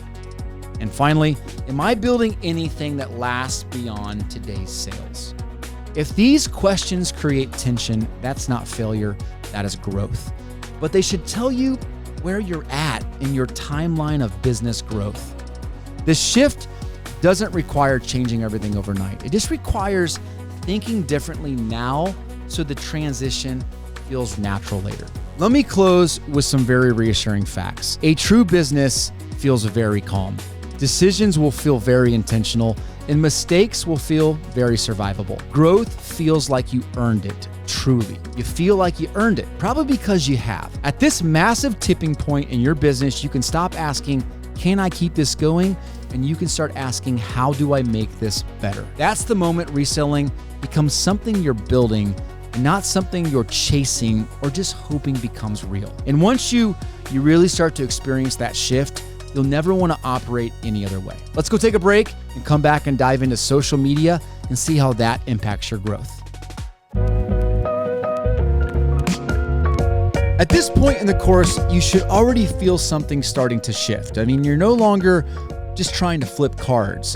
You're building, hopefully, building systems that allow you to think long-term, and you're starting to operate like a real business. Social media fits into that same framework, but only if you use it correctly. This chapter, I promise, is not about going viral on social media because that's no fun. It's not about increasing follower counts because that doesn't matter as much as you think. This chapter is about creating leverage with social media because if used correctly, social media, I believe, can help you buy better inventory. I think it can help you sell faster, and it can help you build trust before the transaction ever happens. Now, on the flip side, used poorly, social media can become a distraction that steals your time and it'll steal your confidence. So let's talk about how to do it right, starting with understanding the platforms, because not all platforms do the same job, and treating them equally is a mistake. So let me summarize how I view the different main platforms, starting with Instagram and TikTok. These, to me, are just top of the funnel platforms. They're for visibility, for becoming familiar, short clips, simple ideas, proof of life stuff. You're not trying to close here. You're just trying to feel familiar when someone later sees your listings or hears your name. YouTube is the long form side. This is where trust can really compound. You got long form content, which allows people to understand how you think. You can tell stories. You can be a lot more vulnerable and just bring people into your line of thinking. This matters more than what you sell because buyers don't just trust inventory. They trust your decision making, and long form content is a great way to develop this. X or Twitter, this is really just credibility and conversation. You're sharing your thoughtful observations, you're giving market reactions, you're unloading all of your lessons learned. Ultimately, here you just need to create conversation, and you need to do it without getting your feelings hurt. And then you got Facebook and Facebook groups. I mean, still incredibly powerful for sourcing and relationships. Not my cup of tea, but many folks that I know still dive into Facebook for relationships. So my recommendation to you is really just pick one primary platform and maybe one secondary platform, because anything beyond this, I think, is optional. At this point, depth beats spread in this game. If I'm starting from scratch today, I'm putting out 2 or 3 Instagram reels a week and maybe one long form YouTube video out every 2 weeks. Committing to a cadence of that magnitude will transform your business. Now, when it comes to building trust on social media, here's the biggest mindset shift. Trust is what converts people. Pushing clout rarely does. Now, you don't need a massive audience. You need the right audience. And to get the right audience, you've got to be focused on building trust. Now, I believe the most effective reseller content does one of 3 things. Number 1, it explains how you think. Number 2, it shows how you operate. And number 3, it documents real decisions, whether wins or misses. Buyers are watching quietly long before they buy. You might not think they are, but they absolutely are. And collectors, they remember how you talk about cards, and sellers remember how you treat people. Over the years, I've received countless Instagram messages or YouTube comments or just emails reinforcing the good experience they had in our eBay store or our whatnot sale. My audience became my customer through the trust built on social media. Now, always remember in all of this that your reputation will follow you into your DMs. It will follow you into your negotiations. It will follow you into your live rooms, your live auctions. It'll follow you into your private deals. You might just shrug that stuff off, but I'm telling you right now, your ability to create trust in social media is like pouring rocket fuel in your reselling engine. But if you use these platforms to create this false impression or this fake clout, it'll rip apart your credibility. Here's an easy question to ask yourself before posting anything. Does this piece of content help someone trust me more or just notice me more? In summary, use content to buy better and attract more opportunity, but do it through building trust. That is the unlock most resellers miss. Content doesn't just sell inventory, it attracts opportunity. When people are seeing your vulnerability, how you evaluate cards, how you price honestly, how you handle the mistakes, how you treat buyers, they come to you before listing publicly. That's when sourcing will change for you through social media. Some of my best deals did not come through marketplaces. They came from people who had been watching quietly for months on social media. Once a week, I challenge you, post something that explains why you passed on a deal, not just why you took one. Or maybe just be transparent with your eBay learnings and what is sticking out to you in the marketplace. Be ultra transparent and vulnerable. That is how you leverage social media to build your reselling business. Okay, so let's talk about eBay secrets of the top resellers. What actually separates consistent sellers? I mean, at this point, you already understand listings, the titles, the photos, the systems, all that stuff. We've really crushed it. But this chapter is about what doesn't get taught, but quietly matters more than anything else. You see, top eBay sellers are boring in the best way because they care deeply about velocity. They track sell-through, not just profit per item. They price for movement, not ego, and they reinvest constantly. These are four of the most important philosophies in your business. Let me reframe this. Top sellers, they don't chase perfect. They chase consistent outcomes. They also understand something very critical. eBay will always reward predictability, and predictable listing habits, predictable customer experience, predictable shipping behavior, all of that stuff is what the algorithm learns to trust, and it will reward you over and over again if you focus on that. So don't let any of the pizzazz of reselling confuse you. The top resellers in the world all do the same thing. They are laser focused on the velocity of sales, and they are locked in on sell-through. They do this by pricing their inventory for movement. They lay their ego aside and they price it for movement. And they constantly reinvest their money into their business. Another reminder about listing is optimization, because in 2026, optimization is less about tricks or even promotions, and it's more about just alignment. Your titles should read like searches. I mean, you need to create your title for your listing like a user would search for it. Your photos, they got to remove doubt. If you immediately look at your own photo and you second guess anything, go retake it. Descriptions are meant to confirm confidence. Do you look at your description and feel overwhelmingly at peace? If you don't, restructure it. And item specifics, they matter more than ever. Don't ever assume eBay knows what you're selling. You got to use item specifics like crazy. And then finally, mobile scanning dominates buyer behavior. Do not forget that your buyer is likely finding you on a mobile device, so you better be optimized for that result. Easiest ways to remember: first 55 characters matter more than anything. You got to be smart, you got to be creative with that title, and you got to be stupidly clear in your first 55 characters. Okay, let me spend real quick 30 seconds on promoted listings, because they are not inherently good or bad. They are just amplifiers of the expected result that you might have. They amplify good listings into faster sales, and they amplify bad listings into wasted margin. Top sellers do use promoted listings, but they promote very selectively. They adjust their rates intentionally for the items that they're selling, and they use ads to increase velocity, not just mask problems. Now, personally, I'm much less of an advocate for promoted listings in 2026. I think it makes you much more money by focusing your time and efforts into learning how to title, describe, photo your items the right way. But if you do promote, do it intelligently. All right, I told you that would be a quick segment. So being a top seller isn't complicated. In fact, it's painstakingly simple. You just have to remove the fluff and zero in on what matters. That's what the top eBay sellers do. Okay, so what's up with live auctions? I have sold 20,000+ items in the past year on Whatnot, and I just put together a video about all of my learnings from this past year. I'm going to show you that video for this chapter. This video has been a long time coming, because over the past year, I've completed over 20,000 unique Whatnot orders. I've streamed for over 200 hours, and I've sold nearly $600,000 in sports card singles.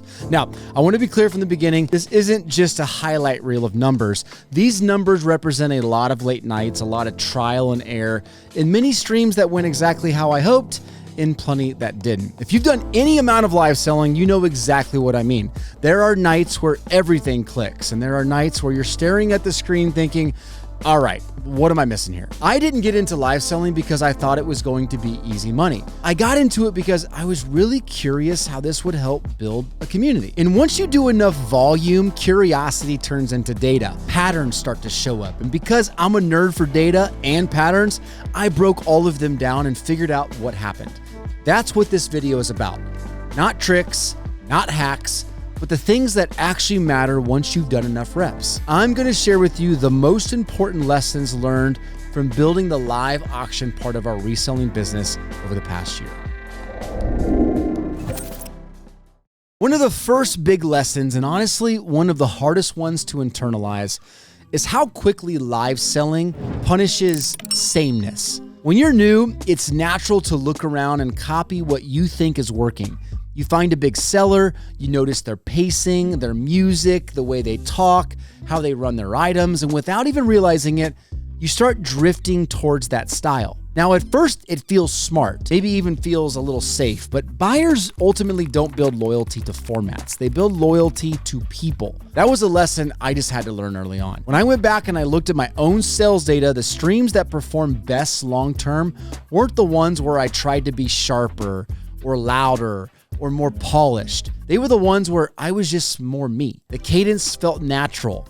The humor wasn't forced. The moments where I slowed down instead of pushing hard. And this showed up in repeat buyer behavior because people didn't come back because the deal was $3 better or your format smashed them in the face. They came back because the experience felt familiar. It felt comfortable. That's not something you can copy, and it's not something the algorithm can manufacture for you. Your uniqueness isn't a liability in live selling, it is the key. Another lesson that only really sinks in after a lot of volume is how dangerous it is to emotionally overreact to individual streams. I mean, early on, one slow night feels like proof that something is broken. You start questioning inventory, you question all your pricing, the platform, even yourself. But when you zoom out and you actually look at hundreds of streams instead of one or two, you realize live selling doesn't operate on wins and losses the way people think it does. It operates on compounding behavior. One buyer shows up, they buy once, they come back, they spend a little more, they bring a friend next time, they start trusting you with higher end items. Over and over again, that's how this works. The sellers who last are the ones who stop treating each stream like a verdict and start treating it like a rep. Just like the gym.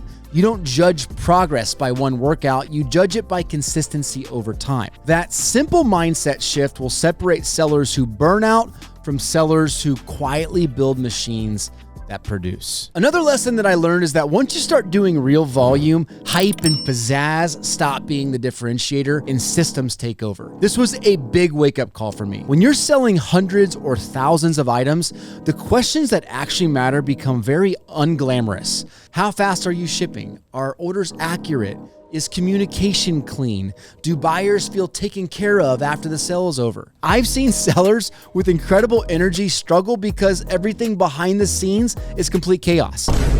And I've seen quieter sellers absolutely dominate because the experience is smooth from start to finish. When you look at repeat buyer rates, and every single one of you should be tracking this, speed and reliability outperform almost everything else. People don't remember exact prices. They remember how easy it was to buy from you. That's not flashy advice, but it's very real. This next lesson might ruffle a few feathers. There's something in the hobby that I think is quietly exhausting a lot of sellers, and honestly, a lot of buyers too. And that's what I call just being a comp warrior. If you've spent any time in live streams, you know exactly what I mean.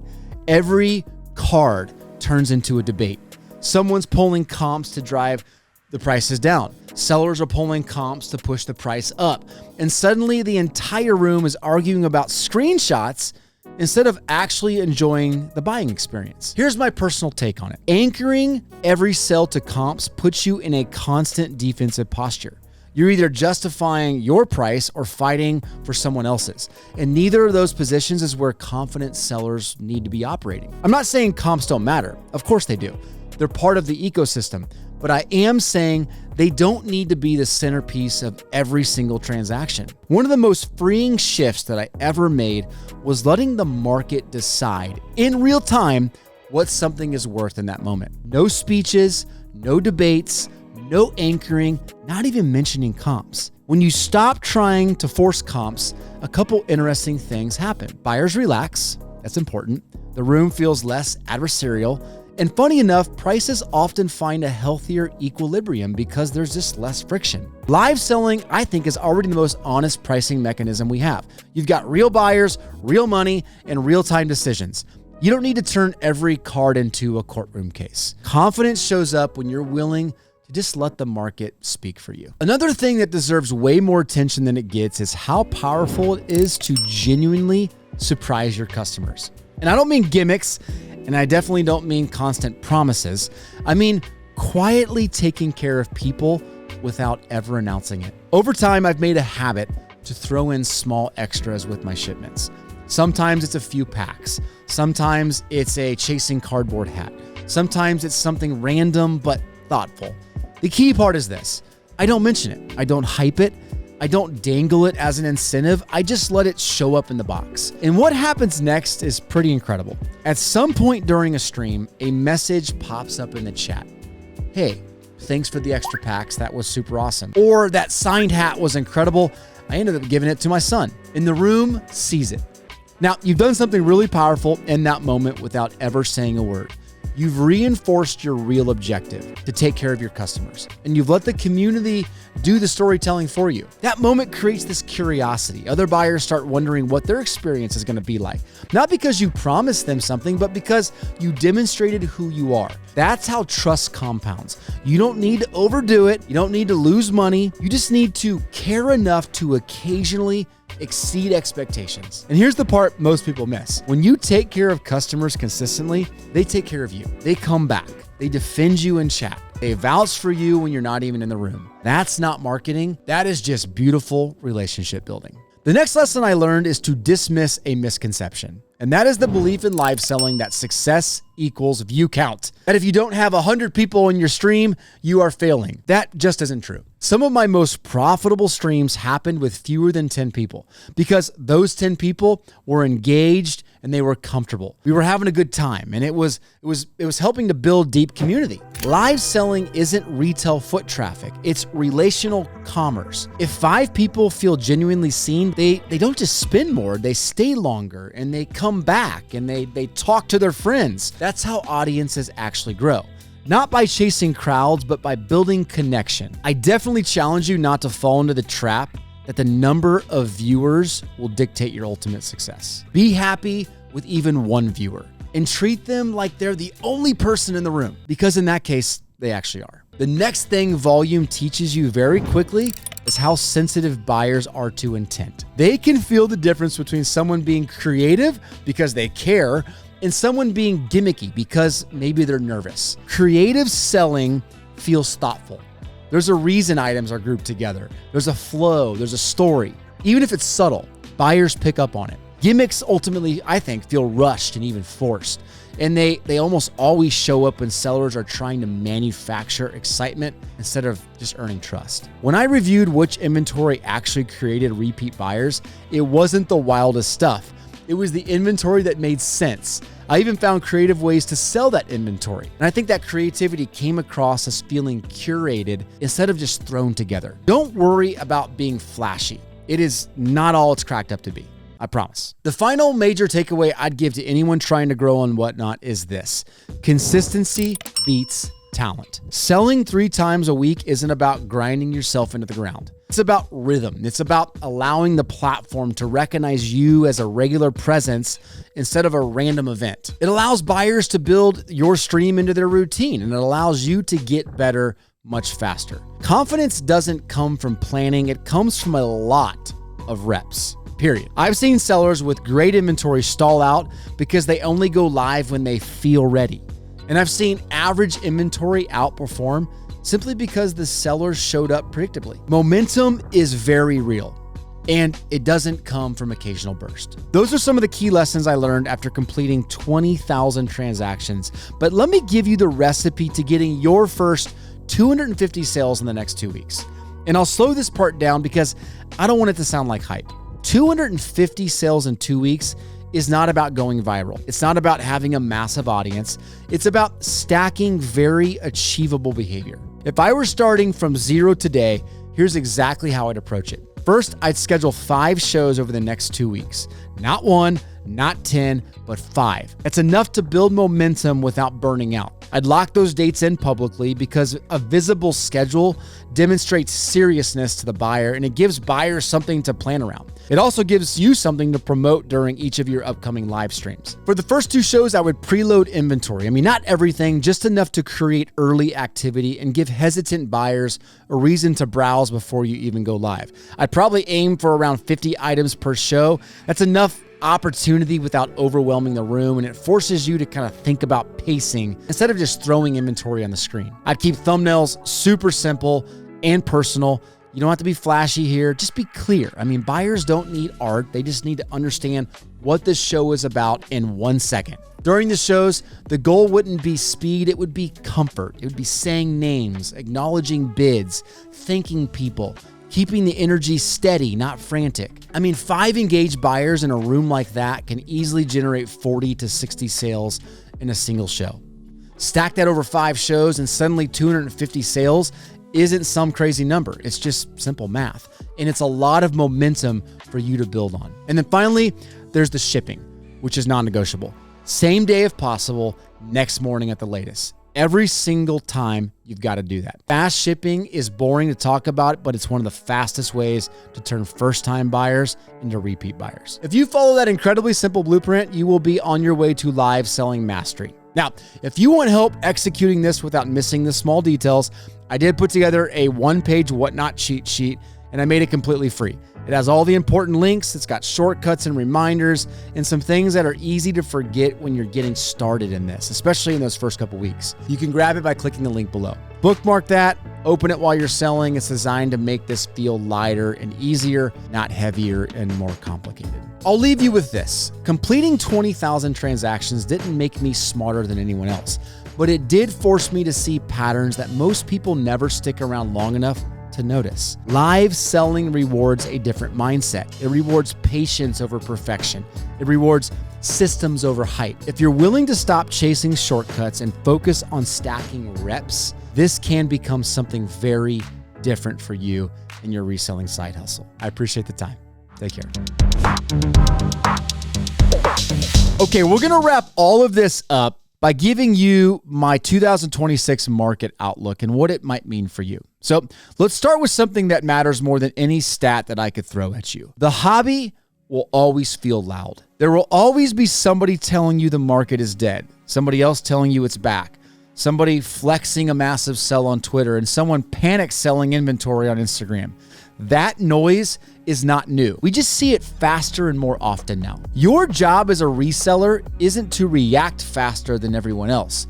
It is to simply think more clearly than everyone else. That's what this chapter is really about. So where is the hobby heading? Well, if you zoom out past the daily drama, the direction of the hobby is actually pretty consistent. One of the biggest misconceptions I see right now is that money has left the hobby. It hasn't. What's happened instead is that capital has concentrated. We're seeing money move into fewer sellers, fewer players, and fewer categories. That mirrors what we're seeing in broader financial markets as well. In stocks, a small percentage of companies now represent a massive share of total market value. Collectibles behave the same way. That's why tier 1 cards still sell quickly, GOATs still command premiums, and genuinely scarce items continue to attract buyers even during slower periods. This isn't collapse. This is just selection. At the same time, the market has become far more sensitive to real scarcity. I mean, buyers have been burned by overprinted modern cards, manufactured short prints, hype cycles, speculative runs that didn't hold up. And as a result, scarcity that lasts is being rewarded again. Cards with history, low populations, and long-term relevance are holding value better than broad averages. Scarcity isn't about being rare today. It's about staying rare 5 years from now. This is a huge nuance. And we're also seeing real speculation fatigue. I mean, after cycles involving crypto, NFTs, altcoins, Top Shot, and endless prospect chasing, buyers are just simply more cautious. And that's not bad news. Cautious buyers, they ask better questions. They demand clearer info, and they value sellers they can trust, which leads to one of the most important shifts of all. Trust has become a competitive advantage. In 2026, trust isn't just a nice to have.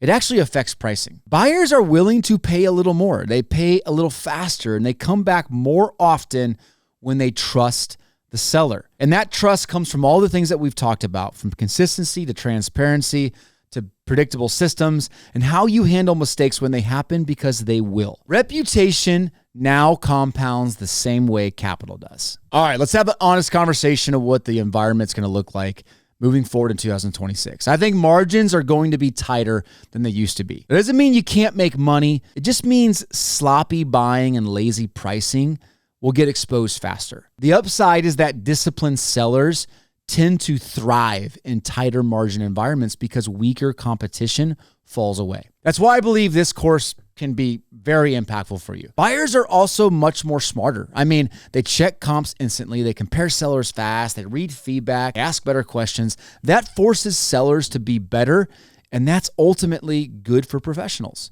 Transparency is also increased across the board. With sales data, you got pop reports, social media, live auctions, information just moves so much faster. You cannot hide behind vague descriptions and trust me pricing anymore. Sellers who lean into transparency will win. Sellers who fight it will struggle. The best news, though, in all of that is that you don't need to predict the market to succeed in this. You just need to prepare your business. That means if you tighten your systems, you reduce the unnecessary risk, you stay as liquid as you can, and you keep fighting to earn trust, things are going to go really well for you. Those are the things that you can control regardless of what the market does. The biggest threats in this business are not downturns or headlines. They're behavioral. Over leveraging, honestly, is one of the fastest ways people get into trouble. They tie up too much capital into slow inventory, and then they feel the pressure to force sales. You end up chasing hype instead of demand, and it's frustrating. It feels exciting in the moment, but usually it just leads to regret. And like we've talked about before, you ignore velocity and you confuse cool cards with liquid cards, and that just quietly drains your business over time. The opportunities, on the other hand, are almost boring, and that's exactly why they work. Build a trusted brand, develop repeat buyers, run clean, repeatable systems, and show up consistently without needing constant excitement. Quiet consistency in this business wins in a very noisy market. If you've made it this far, you already understand something most people never do. Reselling is not about shortcuts. It is about making good decisions over and over again. Before we wrap this up, I want to leave you with 5 core ideas from the entire course, things that I hope stick with you long after this ends. First is that systems matter more than motivation. Motivation will fade, but systems will compound. When you build systems for sourcing, for listing, for selling, for shipping, everything else, the business works even on days you don't feel like working. Second, protecting capital is more important than chasing upside. You do not go broke by missing deals. Let me repeat that. You will not go broke by missing out on deals. You go broke by stacking bad deals on top of each other. The best resellers play offense and defense at the same time. Third, velocity matters more than ego. Fast money creates flexibility. Flexibility leads to opportunity. Do not chase perfect pricing because without movement, you're just creating pressure. Fourth, trust, trust, trust. This is your most valuable asset. Inventory is going to flip. Platforms are going to change. Markets are going to cycle. Reputation stays through all of that. Earn it slowly and protect it fiercely. And finally, this is a long game, and that's a very good thing for you. You do not need to win every single day. You just need to show up, make good decisions, learn from your mistakes, and repeat. That's how real reselling businesses are built. All of that to say, you don't need to do everything at once. You don't need to be everywhere or sell everything or have the perfect deal hit or scale everything overnight. What you need is clarity for your business, consistency, and patience while everything builds. If you build this business the right way, this reselling business can fund your life. It can create a ton of flexibility, and it can grow quietly in the background. And that's the best kind of businesses there is. My encouragement to you is to please stay connected, join one of our email lists, and many of the other options below. Appreciate you watching all of this course. We'll see you around.